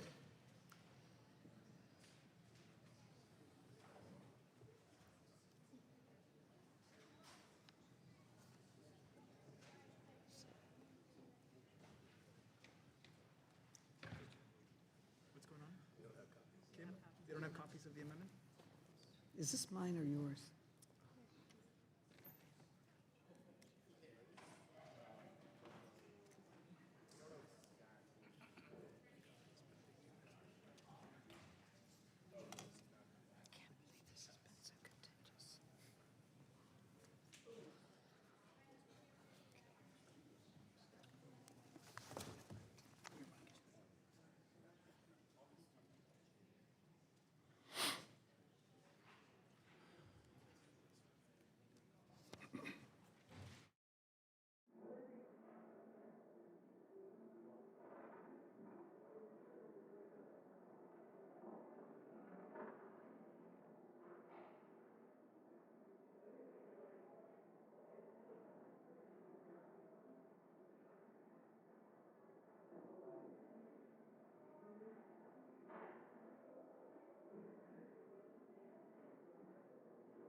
The clerk will report the amendment.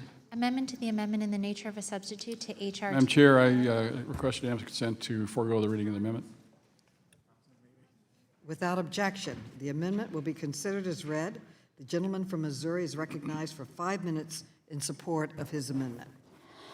Again, thank you, Madam Chair, and I'd like to start by saying how much I appreciate working with you on this bill. You continue to be open to suggestions and continue to listen in a very bipartisan way, and I certainly appreciate that. You've taken many of the suggestions that I've suggested and adopted into your bill, creating, I believe, a better and more bipartisan product. That being said, the amendment I'm offering here, I believe, would improve 2 specific provisions of this legislation. According to the customer due diligence rule, the CDD rule, the definition of beneficial owner has 2 components which identify a beneficial owner. The first is the control component, which identifies an individual who is in control of the business or LLC, such as the sole owner, CEO, COO, or a similar top official. The second component of the beneficial owner definition is anyone who has a 25% stake in a corporation or LLC. The legislation we are considering today has both a control and an ownership component that are similar to the CDD rule. However, this bill extends that definition by adding a third component, substantial economic benefit, it's called. According to this third component, a beneficial owner is anyone who receives or has access to a certain percentage of the company's assets to be specified by Treasury and of the assets of a corporation. My amendment would eliminate the substantial economic benefit component because it adds additional confusion and burden on businesses complying with this legislation without providing additional benefit. In addition, while the bill calls on Treasury to define substantial economic benefit, in my discussion with Treasury, they have recommended that the beneficial owner be defined as it is in the CDD rule, meaning Treasury does not believe substantial economic benefit is necessary to the bill at all. Therefore, financial institutions have echoed that sentiment. So I believe I think it's a good opportunity to streamline the bill and take that out. The second provision of my amendment addresses the small business caps in the legislation. Currently, the bill requires businesses with less than $5 million in gross receipts or sales and with 20 employees or less to file beneficial ownership information. The amendment I am offering today would strike this language and instead would only require businesses with over $1 million in revenue or assets to file beneficial ownership data with FinCEN. By carving out the smallest of businesses, this amendment ensures the entrepreneurs who are most vulnerable to additional regulatory burdens are exempt. This is another provision Treasury has recommended to allow law enforcement and FinCEN to identify the most egregious money launderers involved in nefarious activities such as drug smuggling and human trafficking, while alleviating the burden on mom-and-pop shops on Main Street. Larger LLCs and corporations looped into the beneficial ownership filing requirement by this amendment have the resources to file this information. Additionally, many larger companies are already exempt from this legislation if they file with the SEC as a public company. In closing, this amendment aligns the definition of a beneficial owner with the due diligence rule and exempts the smallest of businesses from this legislation, making it easier to comply with and allowing law enforcement to more easily stop bad actors. My intention is to offer this amendment and discuss it with others as we can, and then to withdraw. As the sponsor of the bill has, we're continued to work with her on this issue. One of the things I think we can agree on probably at some point is to do away with the economic benefit, as Treasury doesn't believe it's there, and the Senate's already eliminated in their bill. My bill carves out the employee numbers. I know that this is a problem for the sponsor, and I think I'd be willing to put that back in and continue to improve the $5 million if it drops down to $1 million in revenue, and make that an or situation with the employees. So I think, and employees, I should say. And I think we can get there with this. We want to continue to work with my good friend. Hopefully we can look at this bill as some modest steps in the right direction. I know a lot of my colleagues are going to be considering, and we all in this committee are going to be considering tomorrow the flood bill. And this is a bill I worked on a lot as well. And I believe that we're making some modest steps in the right direction there. And yet, a lot of the folks who are going to support that are a little leery about supporting this. It concerns me from the standpoint that we want to continue to support, I think, good legislation wherever it's at. It's also interesting to see that some of my colleagues who supported a bill the other day that we tried to fix some small business problems with a state law in place, are now concerned about not fixing the federal law, the rule that's in place here that hurts businesses. So with that, I yield back the balance of my time and be glad to discuss this if some other folks have some questions. And if I can, at some point, I would like to withdraw. But okay, the gentleman yields back. I recognize myself for 5 minutes, and I want to thank Mr. Lukemeyer for all of his engagement on this bill and for offering his amendment, and I look forward to working with him between now and the time we go to the floor. The issues that he raises in this amendment are serious issues, and they're designed to reduce the burden on small businesses by making the definition clear and by changing the employee and revenue thresholds for businesses to be exempt. The goal of this bill is not to burden legitimate small businesses. That has never been my intent, and I've always been open to finding ways to reduce the burden on legitimate businesses while still providing law enforcement with the information they need on anonymous shell companies. Mr. Lukemeyer has worked in good faith with me at every step of this process, and I just want you to know that I am fully committed to working with you to address these issues before we get to the floor. I know that Treasury has thrown out some ideas that are reflected in this amendment, and I'd love to have a meeting with you and Treasury and the chairwoman and whoever else would like to be involved to talk about these changes and what we can do to address the needs of legitimate small businesses. And there are other issues that have been raised as well, which I intend to address going to the floor. For example, there has been a question about whether pooled investment vehicles that are advised by registered investment advisors should be exempt because they, investment advisors, already knows who the beneficial owners of the investment vehicle are. I'd like to address that issue before we go to the floor. So again, I'd like to thank Mr. Lukemeyer for all of his hard work on this bill and reiterate that I am committed to working with him and with the Treasury Department and anyone else to address these issues or others before going to the floor. Thank you, and I yield back.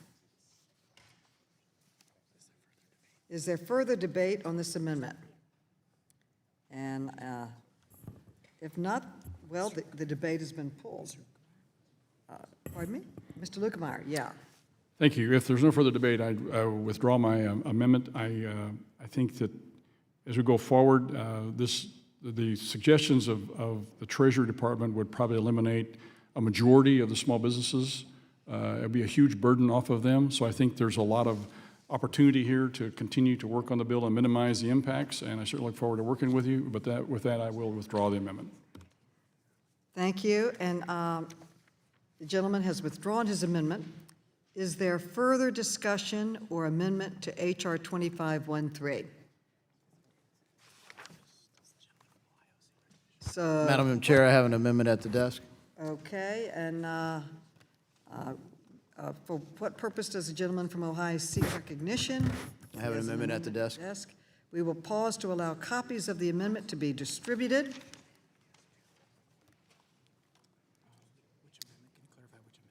Can you clarify which amendment? This is amendment, my second amendment,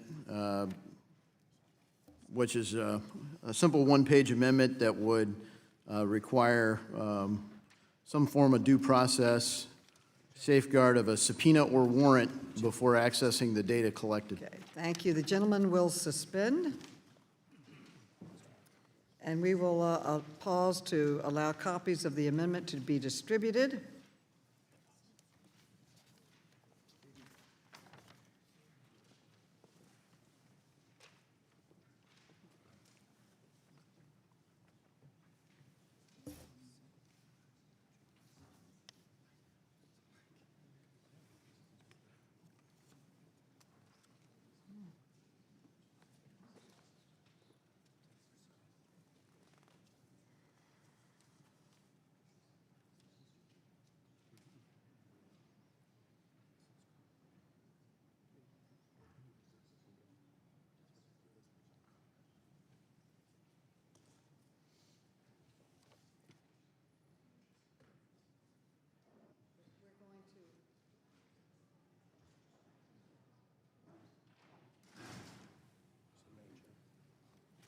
Madam Chair, I reserve a point of order on this amendment.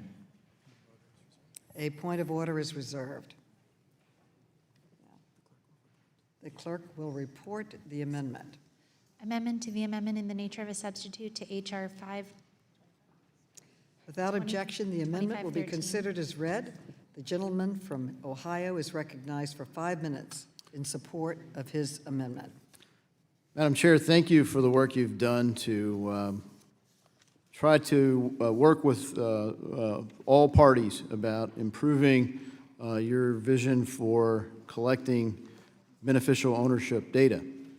Although I'm opposed to the method of requiring or criminalizing businesses who don't provide such information, in the event that the amendment that you've drafted, the bill language in 5213 should pass, I think the minimal safeguard that we could do is make sure that the data is as protected as other data that is accessed by law enforcement, including FISA data.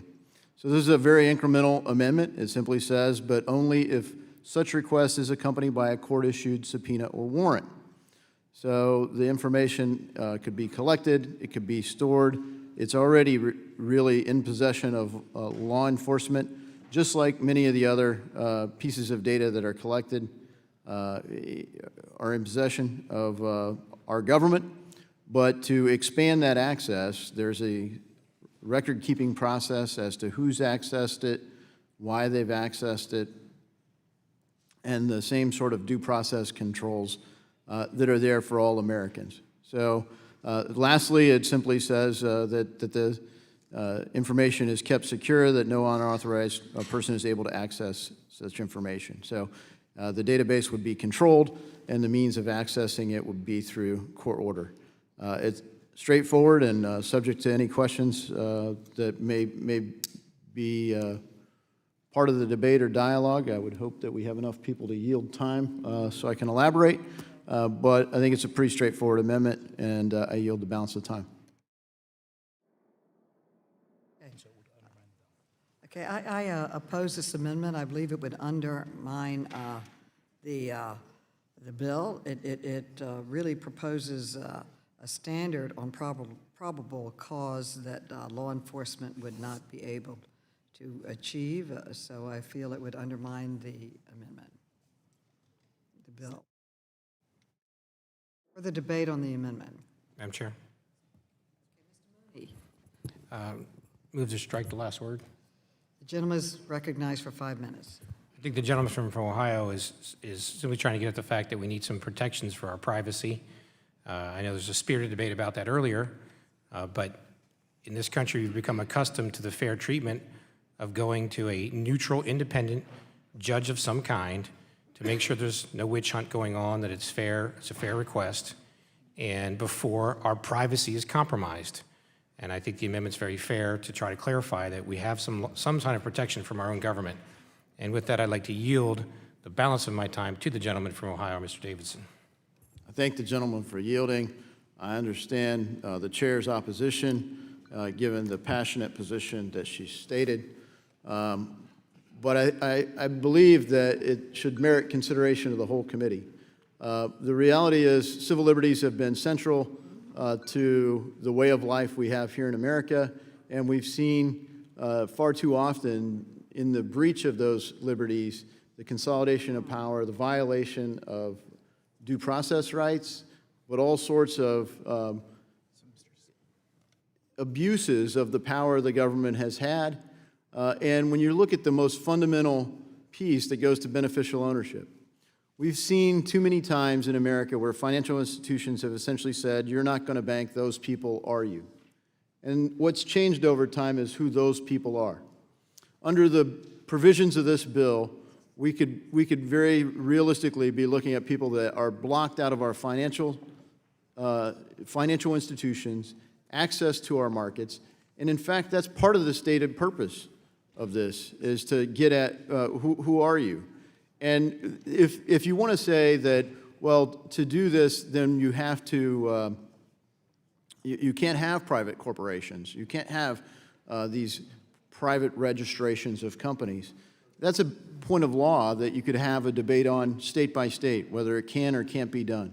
It's a point of law that you might be able to have at the federal government. But you wouldn't be able to get that passed because it would violate our constitutional protections. This is an end around to try to use the banking system to do something that would otherwise not be permissible to do. And it's a way to block people from accessing our financial system with no due process. It's a way for law enforcement to gather a lot of information that in any other way they wanted to collect it, including today, they would have to get a warrant. They would have to get a court order. So a subpoena is a lower threshold. I'm not seeking an incredibly high threshold, but it does provide a safeguard. And so I hope people will consider the merits of it in a bipartisan way and not simply vote shirts and skins, so to speak. With that, I yield to the gentleman his time. The gentleman yields back. For what purpose does the gentleman from New York seek recognition? Strike the last word. The gentleman is recognized for 5 minutes. Thank you. And I want to thank the gentlelady for her underlying bill, which I think is well thought out and very important given the day and age in which we live. When you think about where we are post 9/11 and the security concerns that we have with reference to our financial services and institutions, it is extremely important that we know who owns the companies to protect us. Now, I can recall, and maybe I've been in Congress too long, but I've been here when the streets were open right around this Capitol building. There was no barriers. There was no metal detectors. Nothing. People in the regular streets could walk up and come in and, just walk in the building. But 9/11 did change things. And so we had to have some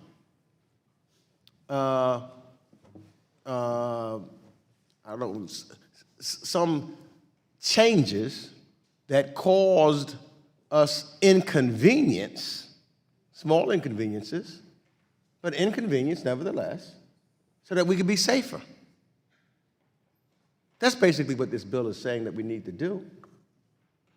We do something, and yes, it may cause an inconvenience. It may cause someone to have to go through, like now, through a metal detector, so that we are safe in this building. So it may cause some institutions to have to make sure that the information, so we know who they are. That's all it's trying to, let's know who we're dealing with. It's not something that, because no one wants to trying to put a chain around the neck of small businesses or anything, of small financial institutions or anything of that nature. But it's the reality of which we currently live in, that we've got to do things that may make a small, minor inconvenience for the safety of our country. And I think that's what the gentle lady from New York, when the underwriting bill, and when you look at beneficial ownership reporting requirements, that's what this was all about. It's about solving a problem. And I don't think anyone can deny that it is a problem if, in fact, we don't know who owns some of the institutions that we're talking about, and with the threat of it being utilized by terrorists to commit a terrorist act. I join with the gentlelady from New York because, and I know all Americans, but particularly those of us from New York who saw what took place when those towers went down and know that they were after us, part of the reason because of Wall Street and our financial institutions and what they mean and how, to a large degree, it separates us from everybody else in the world. So that gives us the additional responsibility to make sure that we protect them and our people. And so I would hope, and I think from the tenure of the conversation I'm hearing back and forth, that this is not a partisan argument, I don't believe, or should be. This is not a Democrat or Republican issue. This is, in fact, an American issue.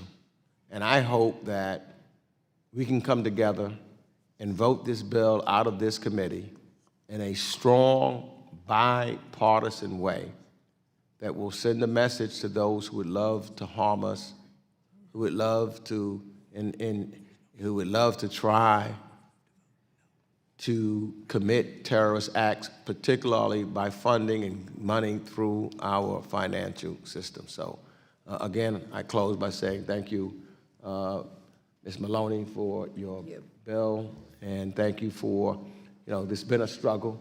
You stuck through it. You've worked with, I've heard you talk to some of our colleagues from the other side in a bipartisan way, in the way that I think that we should get things done in this committee and in this Congress. And I yield back the balance of my time. Thank you. The gentleman from Georgia insists on his point of order. I'll withdraw my point of order. The point of order has been withdrawn. Is there further debate on the amendment? If not, the question occurs on the amendment. All those in favor of the amendment say aye. Those opposed, nay. Nay. Okay. In the opinion of the chair, the nays have it, and the amendment is not agreed to. Okay. For what purpose does the gentleman from Arkansas seek recognition? Madam Chair, I have an amendment at the desk. Okay.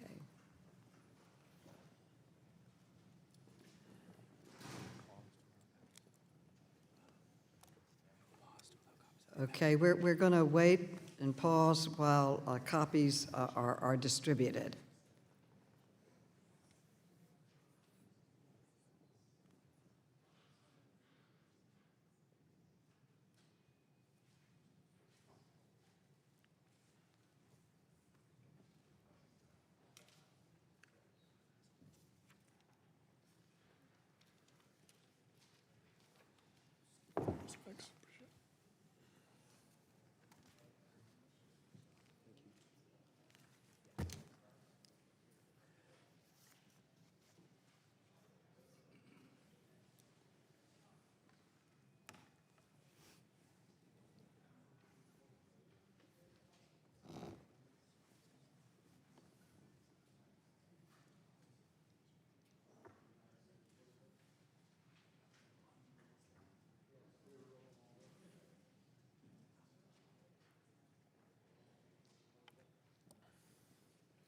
many more are we going to do, you think?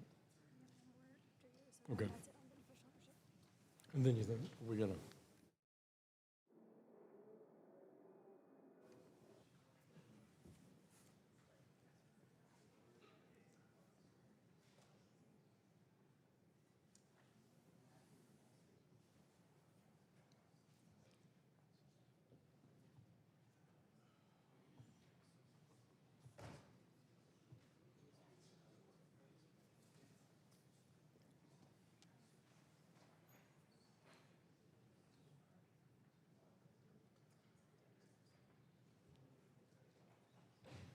What's over there?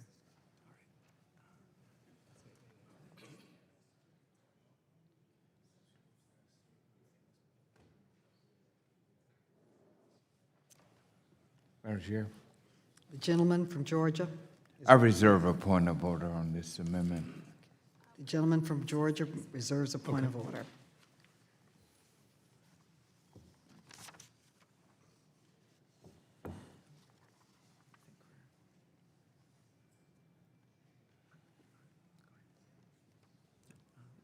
Substitute amendment to the amendment in the nature of a substitute to HR 2513 offered by Mr. Hill of Arkansas. Strike all after the enactment Move to dispense with clause. the reading. Yeah.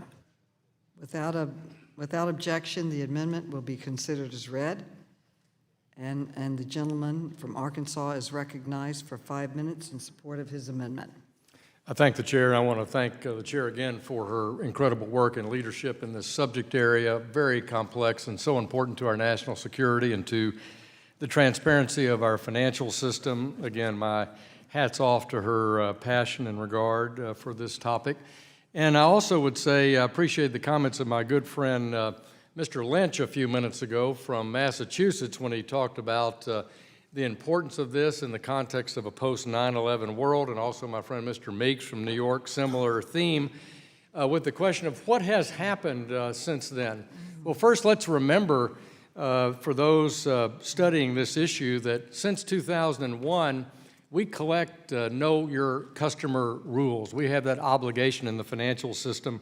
We have to know who our customers are, including all aspects of that. And if we don't know our customers, if we have concerns about the beneficial ownership of a company, the stated ownership of the company, the behavior of the chief executive of a company, the activities of the companies, we are to file a suspicious activity report, we the financial institutions of this country. So we've always had that obligation since the BSA Act, Bank Secrecy Act, was put in place to file a SAR on suspicious activity, and certainly as it relates to knowing our customers, we're supposed to file a SAR. See something, say something applies in the financial world just like it does in the airport when you visit the airport. So we've taken that action in this country. It's made us an important leader in cleaning up money laundering issues around the world. We've led that effort. Further, people asked, well, what definition of beneficial ownership should we use to be better at doing this work? And the Treasury last May issued that clarification on beneficial ownership. In America, we are collecting beneficial ownership information. This bill is not about collecting something we don't already collect. We collect it.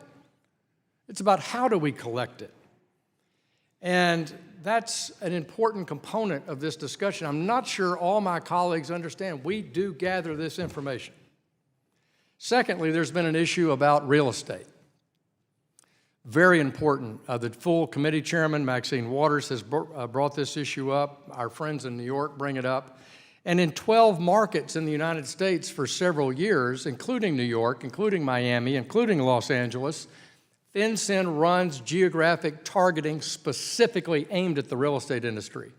They've designed this program with the American Land and Title Association.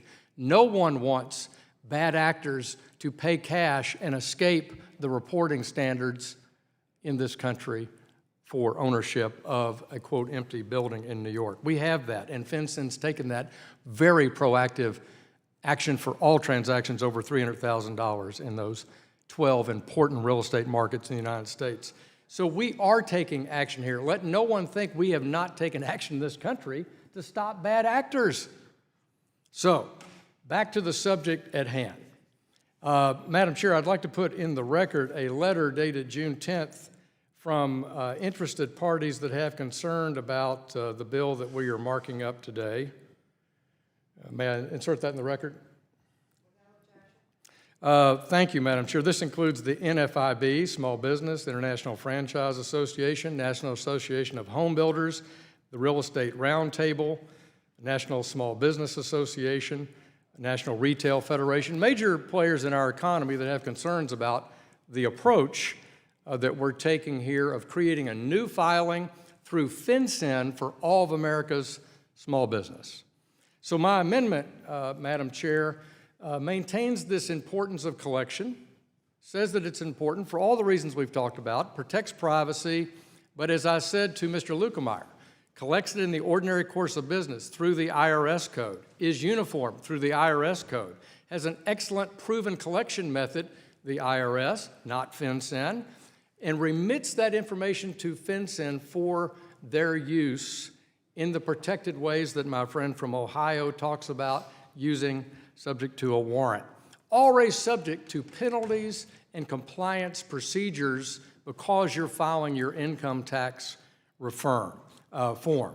So in my view, this is a better collection method, it's a more transparent method, it's a more private method, it's a less costly method, it's a less intrusive method, but in fact it does capture this important information that we think will be an essential element in law enforcement to catching bad actors. And with that, Madam Chair, I yield back the balance of my time. The gentleman yields back. I give myself 5 minutes to respond. I appreciate Mr. Hill's interest in this issue, although I fundamentally disagree with him. I've reviewed the draft bill that Mr. Hill circulated in March carefully, and it's clear to me that his bill would be worse than doing nothing. His bill will require companies to disclose their beneficial owners annually to the IRS as part of their tax returns. IRS would then forward the information to FinCEN.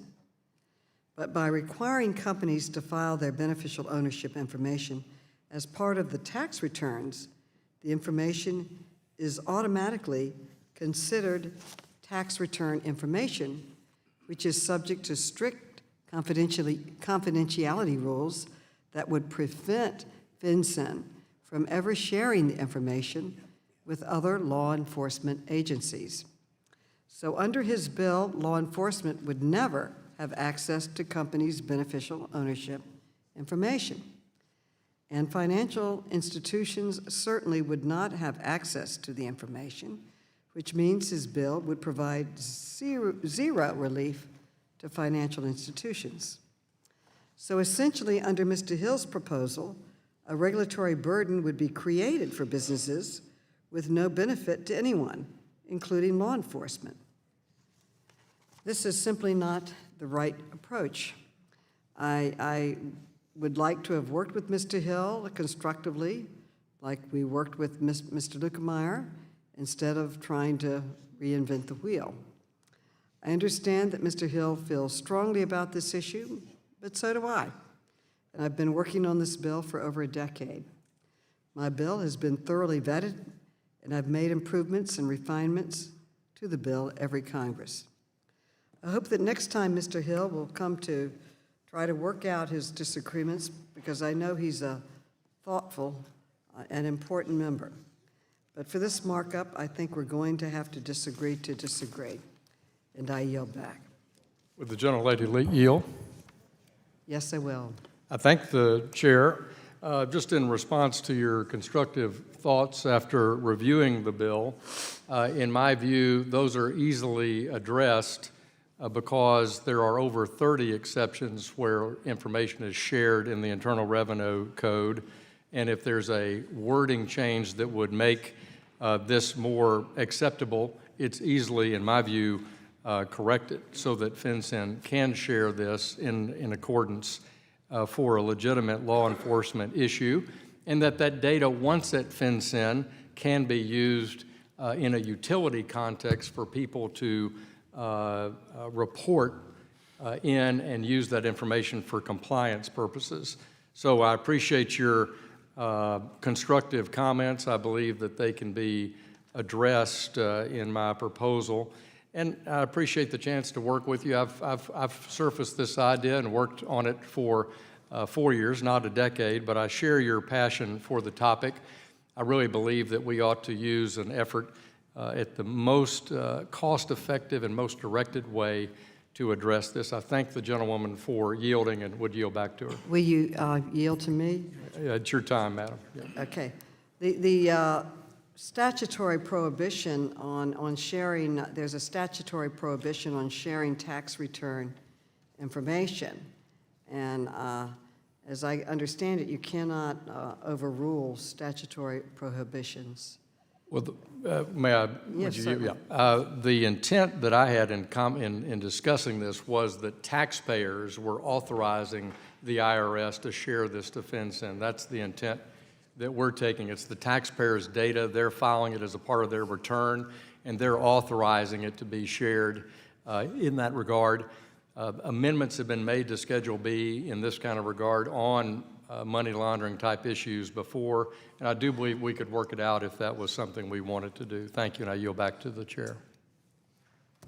Does the gentleman insist on his point of order or wish to withdraw it? Madam Chairwoman, I insist on my point of order on my good friend Mr. Hill's amendment. And here's why. I make a point of order that the amendment is not germane. The amendment contains matters within the jurisdiction of another committee, and the underlying legislation does not overlap with the jurisdiction of that committee. Therefore, the amendment is in violation of the committee jurisdiction test. Would the gentleman yield? Oh, I'd be glad to. Well, I thank my friend from Georgia, and I appreciate... The gentleman has made a point of order that the proposed amendment is not germane. Does any member wish to be heard on the point of order? I would be heard on the point of order, Madam Chair. The gentleman from Arkansas is recognized. I thank the chair. Well, to my friend from Georgia, I want to thank him for his comments about matters that might be beyond the scope of this committee, and I think it's perfectly appropriate that he raises that point, because sometimes when we look at what's right for the American people, what's right for American business, what's the right course of action when we debate public policies, very frequently we get stuck in the ruts of our committees of jurisdiction in the House. This is a challenging thing for people on many topics. Here I ask the Secretary of the Treasury and the Treasury Department, around which something we have full oversight over, to consider a rulemaking in this regard regarding two things under his control, FinCEN, which is in the Enforcement Division of Maine Treasury, and a Bureau of Treasury, the Bureau of Internal Revenue. And this is one of those things where occasionally common sense doesn't already line up with our preferred debate here in the House. You know, sometimes people don't want to do what's right because it's easy to take a lesser course. We all face that. But here, this shouldn't be in the too hard stack. This should be in the we can get this done stack. And so I do believe that this is something the committee should take up. I believe that the Secretary of the Treasury and financial reporting in this matter to comply with FinCEN's obligations and money laundering remains germane, and I thank the gentleman for raising the point of order.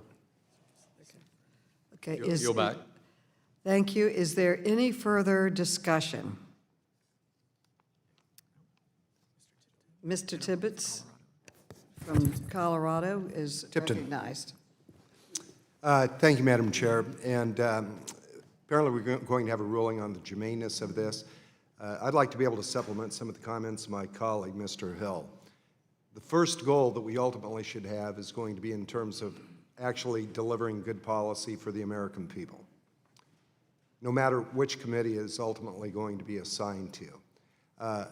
That brings me to the point really in terms of the merits of the amendment that he is putting forward. Speak at it from the standpoint of a small business owner who had a host of forms, regulations to be filling out And for those of us that have worked in the private sector and small businesses, really what you'd like to do is to be able to run your business rather than filling out one more form for the federal government or the state or the county or the city, which becomes burdensome in terms of your ability to actually to be able to create jobs and to be able to create the prosperity of the people that you work with.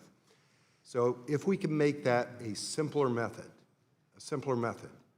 for those small businesses to be able to actually achieve the common goal that I believe everyone on this committee has, to make sure that we do have the information at FinCEN, as Mr. Hill had just indicated. I believe that with the intent, we can establish that track to be able to not only gather that information, but also to deal with something that I think is also very important for the small business community, to make sure that we aren't putting one more burden, making it as simple as we possibly can. Will the gentleman yield? Yes, ma'am. The subject that we're discussing is germaneness. If you limit your comments to that particular goal. Well, thank you, and appreciate that, and Madam Chair.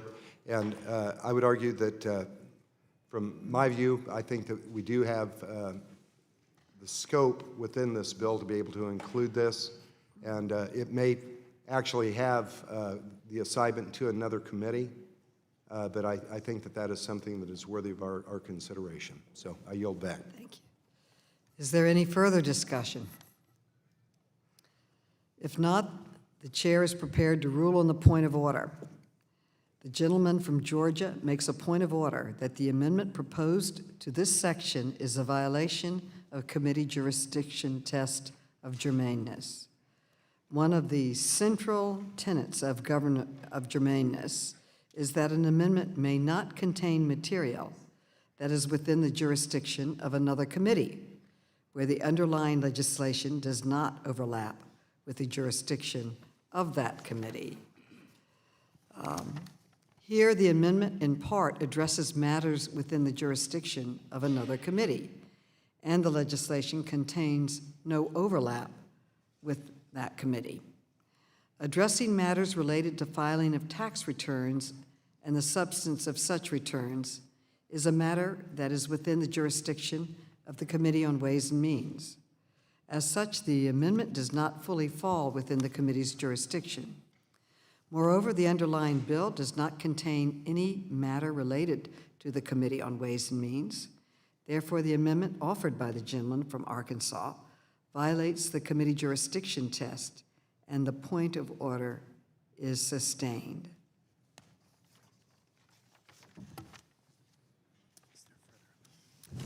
Are there further amendments? Okay, without objection, the gentleman from Ohio is recognized to request a recorded vote on the amendment he just offered. Mr. Davidson. Thank you, Madam Chair. I ask for the yeas and nays on the amendment I offered previously. A recorded vote has been requested. All in favor of a recorded vote shall raise their hand and be counted. There is a sufficient second, and a recorded vote is so ordered. Pursuant to Section C5 of Rule 3 of the committee rules, the vote on this question is postponed. So for what purpose does a gentleman from Ohio seek recognition? I have an amendment at the desk. Okay, we're going to pause while the copies of the amendment are distributed.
The clerk will report the amendment.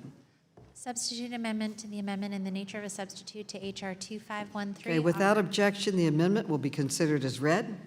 The gentleman from Ohio is recognized for 5 minutes in support of the amendment. Thank you, Madam Chair. And as we've discussed, I think the entire committee values the work that the chair has led on trying to solve this challenge. And I feel that we shouldn't overlook that the reason the challenge is there goes back to the way that the rule, this customer due diligence rule, was crafted by the Department of Treasury. When FinCEN crafted this rule, they published it, they put a burden on banks, and banks want to be relieved of the burden. They looked at maybe the easiest way that came to mind to solve the problem. But they have not provided sufficient background for many of us to understand why they arrived at that piece. And so what this amendment does is it asks FinCEN to carry out a study that would review all the existing data collected by the Department of Treasury. This would include the Internal Revenue Service, perhaps to accomplish the exact same purpose that Mr. French Hill just offered, but also data collected by state secretaries of state, the data that's already collected by financial institutions due to current statutory and regulatory mandates, excluding the CDD rule, and by other federal government entities that in whole or in part would allow FinCEN to discern the beneficial owners of companies operating within the United States financial system. Then they would provide a way that would assess the cost of compliance, that would do all of the things that we would have hoped they would have done when they crafted the customer due diligence rule in the first place. But I think if we look at, as many of us have, all the data that our federal government has, the idea that this one additional line item is going to tip the balance to where suddenly now we find all the money launderers, the tax evaders, the terror organizations, the drug traffickers, human traffickers, cartels, caravan funders, or sanctions bypassers, that this is this magic rule that somehow tips that balance, that there isn't evidence for that from FinCEN. So this is the chance for FinCEN to provide that evidence, to do the research that they either haven't done, or as is sometimes the case with our executive branch, deem so sensitive that they will not share with this body what they need or why they need it. They haven't shared it in the SCIF, they haven't shared it after repeated access, and part of the reason they haven't shared it is I don't believe they have the answer to the question. But yet they want more information. And look, I appreciate the argument for national security. I personally served in our nation's military, ready to go anywhere at a moment's notice to fight for our country. But in order to do that, we have to have the country that we all swore an oath to support and defend, where our civil liberties are protected, and where we can access the information through the same means that are already safeguarded in even the most sensitive investigations. Even when you look at the FISA, even though it's a one-sided investigation, there's still a court order to access it. In a normal peace, there's due process where both sides present evidence. In this case, this data is collected, it's accessed with no regard to the civil liberties of the individual's data. And if it was fundamentally wrong for these companies to exist without disclosing who their owners are, then why would they be allowed to create corporations that don't disclose their ownership in the first place? There are good business reasons why this is allowed. It's allowed across the country. It's allowed in many other places in the world. And in the United States of America, the right to privacy is fundamental.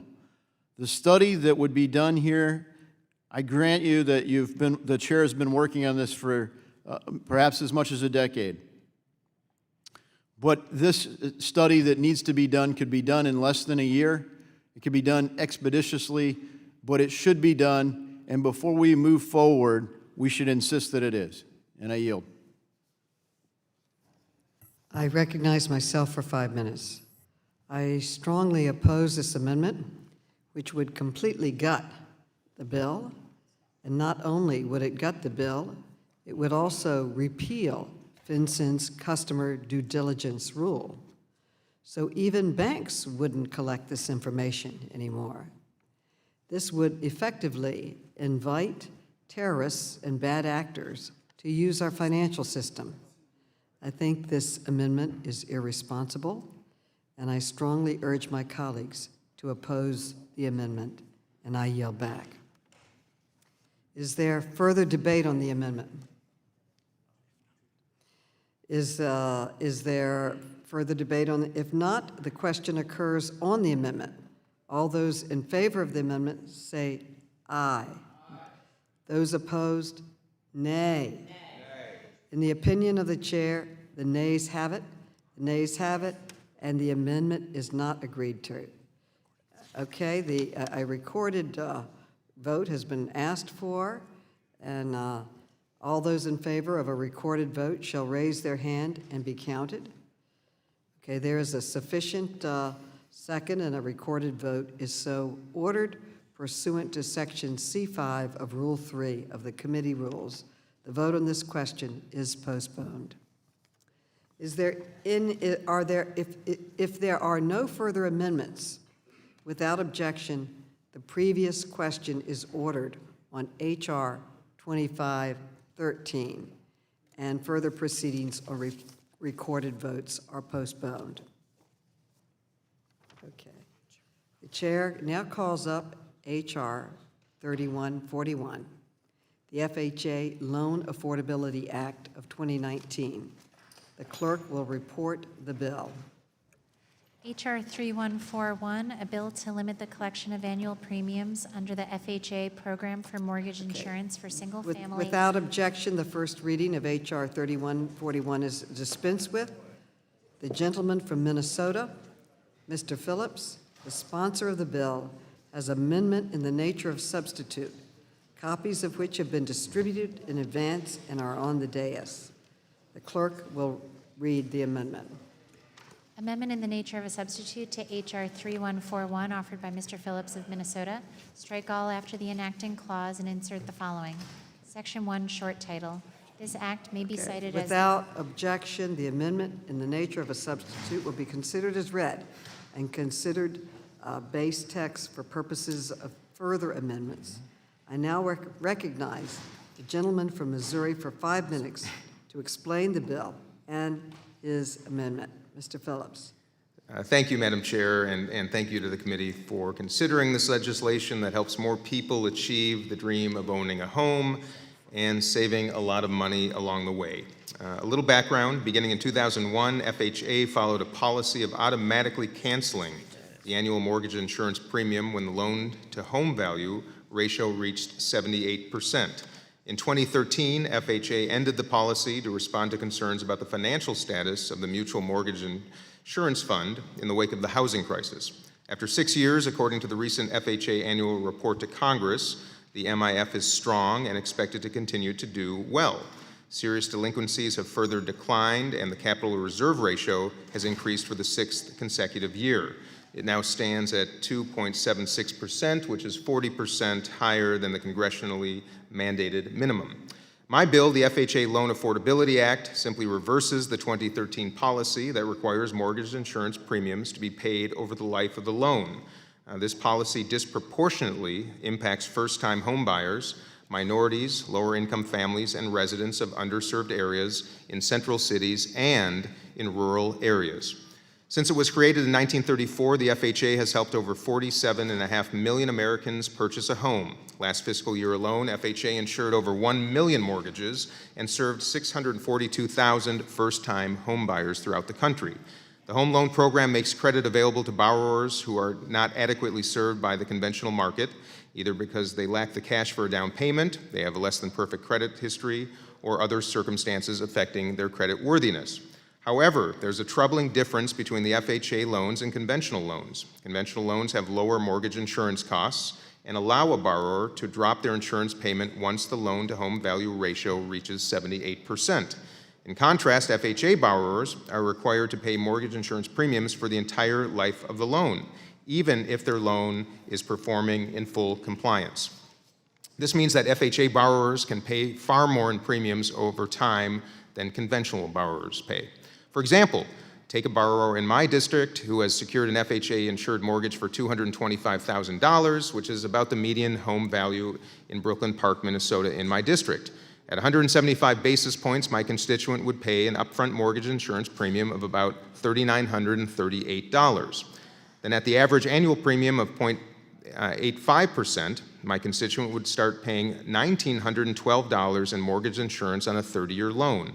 Because most FHA borrowers take advantage of the low down payment requirement, most will end up paying premiums for the entire length of their loan. Now, suppose my constituent is diligent about paying down their mortgage. After about 10 years, her equity exceeds 22%. Under FHA's current policy, my constituent would be required to pay an additional $16,000 in mortgage insurance over the remaining term of her loan. Or she could choose to refinance out of the FHA program, stop contributing to the Mutual Mortgage Insurance Fund, cancel her premiums at 78% LTV with a private insurer, and put that extra $16,000 towards savings for her daughter's education at the University of Minnesota. The point is that far too many borrowers are choosing to do the latter, to navigate the lengthy, burdensome, and costly refinancing process and placing the longevity of the mortgage insurance fund in jeopardy. My bill, which is under consideration right now, would change that. The FHA Loan Affordability Act would require the FHA to cancel mortgage insurance premiums for the life of a loan and reinstate the FHA's previous policy of only requiring borrowers to pay premiums until the loan-to-value ratio reaches 78%. The bill has been endorsed by housing advocates, and I would like to request unanimous consent to insert into the record 2 letters of support from the President of the National Association of Realtors and the Community Home Lenders Association. So, without objection. Thank you, Madam Chair. We should reward homeowners who meet their loan obligations and prove over the years that they are reliable borrowers. Instead, FHA's policy of charging premiums for the life of the loan is disproportionately harming the very households it was created to help. We should eliminate the disincentive to borrowers to stay in the FHA program by cutting this unnecessary levy on their mortgages. And with that, I urge all my colleagues to help the thousands of families in our districts hoping to secure that part of the American dream that is owning a home, and vote yes on this bill. Thank you, Madam Chair, and I yield back. For what purpose does the gentleman from North Carolina seek recognition? Move to strike the last word. The gentleman is recognized for 5 minutes. Thank you. So this bill, as I said in my opening statement, is a solution in search of a problem. FHA and private mortgage insurance fundamentally operate differently. Private mortgage insurance insures the mortgage for the time that you're paying the insurance. Make sense? FHA insures for the life of the loan. That is the structure of the program. From $1 to from the top dollar all the way down to zero on a mortgage balance. So they operate differently. So while the intent of the bill might be to make FHA mortgage insurance appear similar to private mortgage insurance, they are fundamentally different in that regard.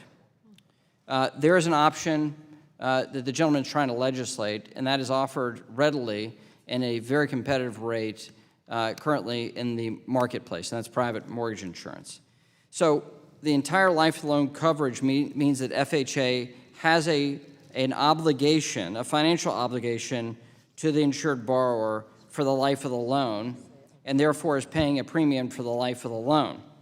And that financial liability, should that borrower default, will be covered by those FHA premium payments during the life of the loan, right? It's synonymous with insurance offered in the private marketplace. So what I'd also submit to the gentleman is that it was the Obama administration that terminated the experiment that he is trying to legislate now. And that experiment began during the Bush administration. And so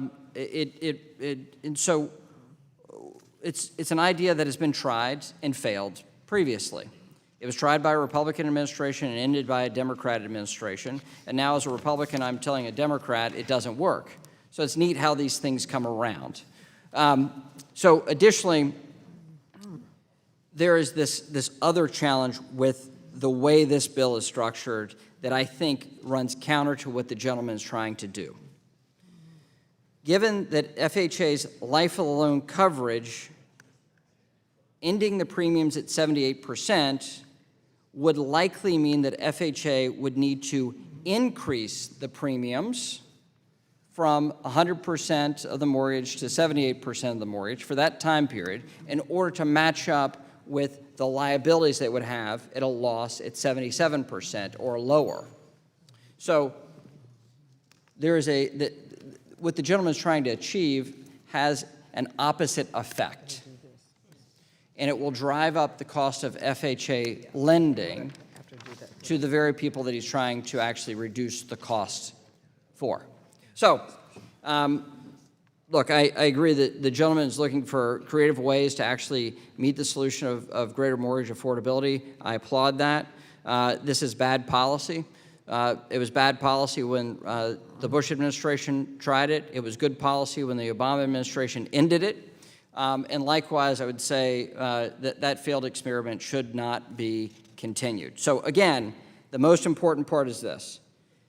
FHA has a requirement for life of the loan coverage. So when you end premium payments at 78%, it means that FHA would need to increase, not decrease premiums, premium cost to borrowers, in order for them to collect the necessary revenue that it would be missing from life of the loan premiums.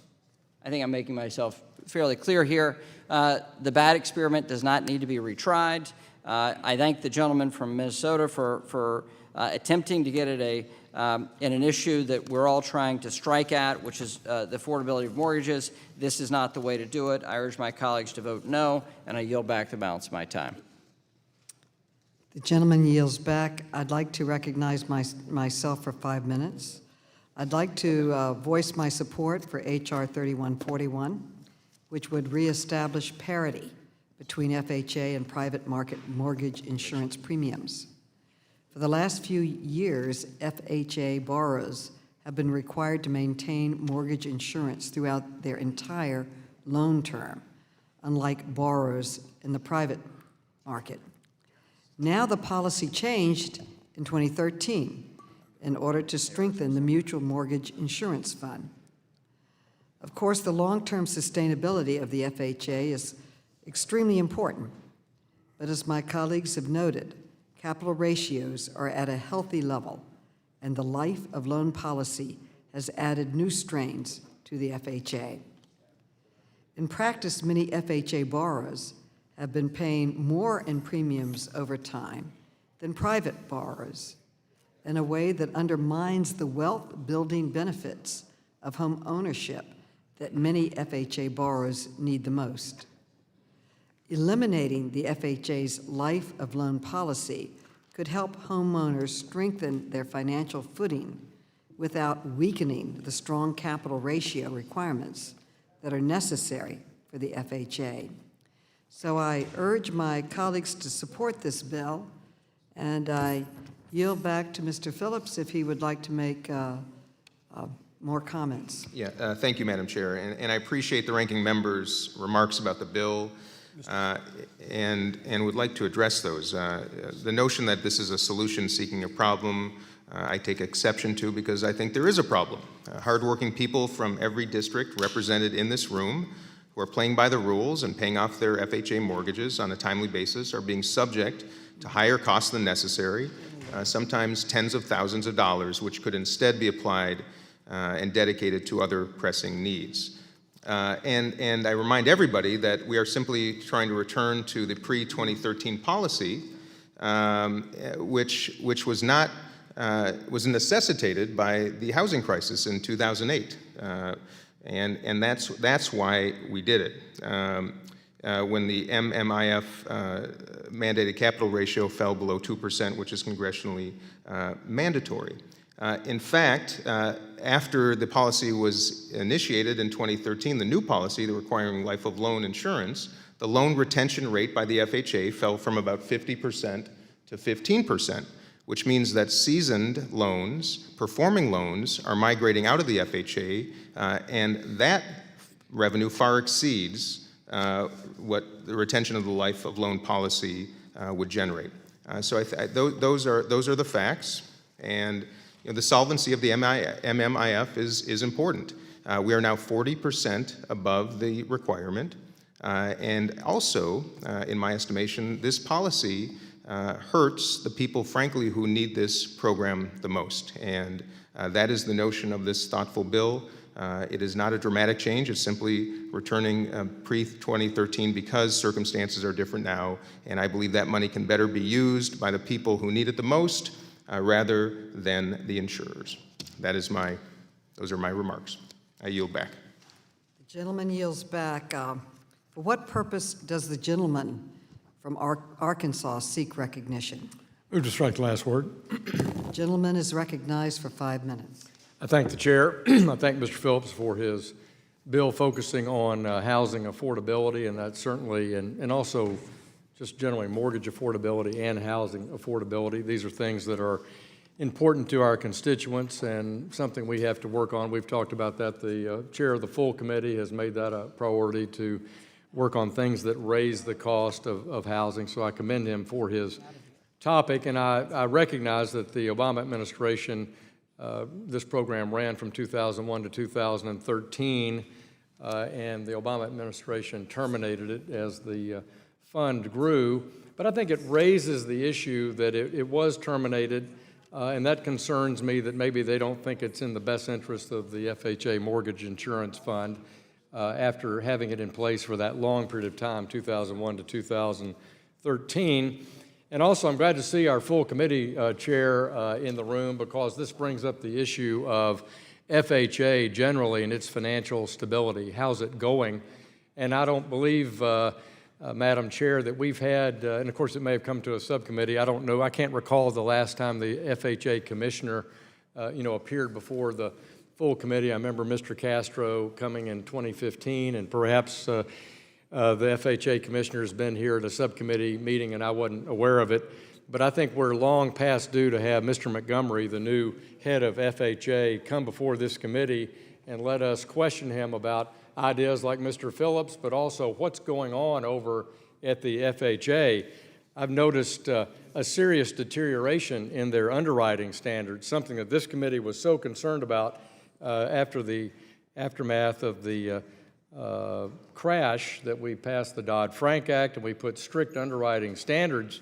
But if you look at HUD's quarterly report to Congress, as of December 31, 18, average borrower credit scores decreased to 667, well below their peak of 703 in 2011. So we're on a downward trend in credit score of FHA's underwriting. That concerns me. And more specifically, if you look at the weighting on the Federal Housing Administration, has been shifting from nearly 60% of homeowners at a 680 credit score in 2011 to now only 35%, Madam Chair. Only 35% of borrowers at FHA have a credit score of 680 or better. At that same time, borrowers with 640 and less have grown from 8% in 2011 to nearly 30%.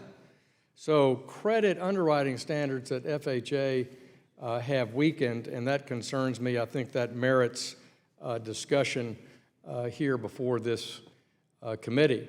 Also, we've seen in this committee testimony about Fannie Mae and Freddie Mac competing with FHA, both lowering their underwriting standards, something that this committee has not been supportive of in the past, particularly when we hold our financial institutions, our banks, to the high standard of ability to repay and the QM rule. So while I'm empathetic to the work proposed by this bill, I think it merits us bringing FHA Commissioner Montgomery before the committee to talk about some of these issues.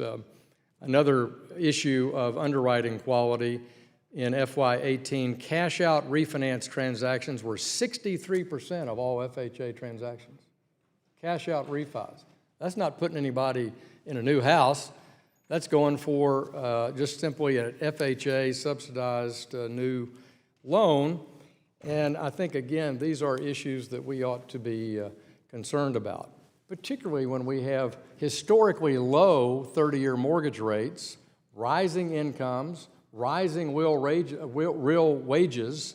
We should be at a major affordability benefit here, and yet we see declining underwriting standards. So I appreciate the chair, and I yield back the balance of my time. I at this time, am in opposition to this bill. Yield back.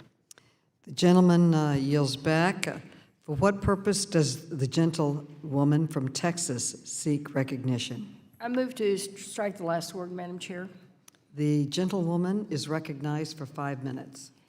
Madam Chair, thank you so much, and I thank my colleague, Mr. Phillips, for bringing this forward. As we know that first-time home buyers especially have a tough time with this and other issues related to their first-time home, and it disproportionately impacts minorities and low-income home buyers. So I think anything we can do to soften the blow, if you will, is good not only for them but for all of us. And I certainly support this amendment. And with that, I yield the remainder of my time to Mr. Phillips to make his closing comments. Thank you. And Madam Chair, I want to thank the gentleman from Arkansas for his remarks, and I concur that we should have a look at underwriting standards at the FHA. You know, with that said, the issue of solvency is what I think we should be focused on. And I let the committee know that the capital reserve ratio right now for forward mortgages is 3.93%, which is almost double the congressionally mandated minimum. It's actually reverse mortgages that is weakening the program, although it is still stable and well above the 2% ratio. So there is solvency. I think one of the reasons that loan retentions have fallen from 50% to 15% is that borrowers are recognizing they are paying a significant premium, in many cases more than they rightfully can afford, based on the term of the paying the life of loan policy.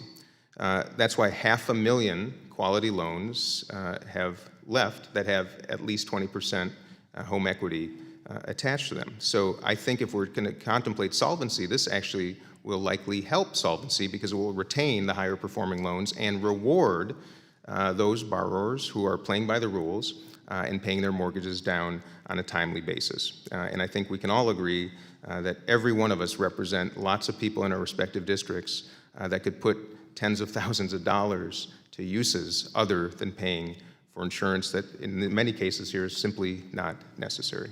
I yield back. Would the gentleman yield to a question, for a question? Absolutely. Thank you. Given the concern of this side of the aisle, would the gentleman be open to an amendment that would suspend the provisions of this bill if it ultimately resulted in higher premiums to customers? Yeah, that is something I think we should entertain because at the end of the day, this is about saving money for borrowers, and that's something I think we should entertain. I would be happy to try to work with the gentleman on an amendment between here and the floor. In its current form, I am opposed because I am concerned that it could actually result in higher premiums because if you have less period of time to amortize your costs, you're going to have to raise premiums. But with an amendment like that, I would be open to supporting it. And I'd like to work with the gentleman between here and the floor potentially to see if there's something we could do. Would you be open to that? I certainly am open to that, but well, we can talk after. Well, look, this is about saving. This is about saving money for people. I would like some counsel before I agree to it. And I'm not asking you to agree to anything. I'm asking if you'd be willing to work on it. I think that's a wonderful idea that the two of you work together, but it is Ms. Garcia's time right now. I would continue to yield to Mr. Phillips if he needs to say anything further on this or make any closing comments. With that, I am done, so I yield back to the chair. Okay. Okay, is there discussion of or amendments or further amendments to H.R. 3141? The question now occurs on approving the amendment in the nature of a substitute. All those in favor, say aye. Aye. Those opposed? No. In the opinion of the chair, the ayes have it, and the amendment in the nature of a substitute is agreed to. I'd like to request a recorded vote. Oh, just on the final, not on the report, sorry, on the final, Okay, sorry. okay. The question now occurs on ordering H.R. 3141 as amended to be reported favorably to the House. All those in favor of approving H.R. 3141, say aye. Those opposed, nay. Nay. I'd request a recorded vote. And, okay, the ayes have it as reported, and a recorded vote has been requested. All those in favor of a recorded vote shall raise their hand and be counted. There is sufficient second, and a recorded vote is ordered. Pursuant to C5 of Rule 3 of the committee rules, the vote on this question is postponed. And the committee stands in recess. Favorite subject.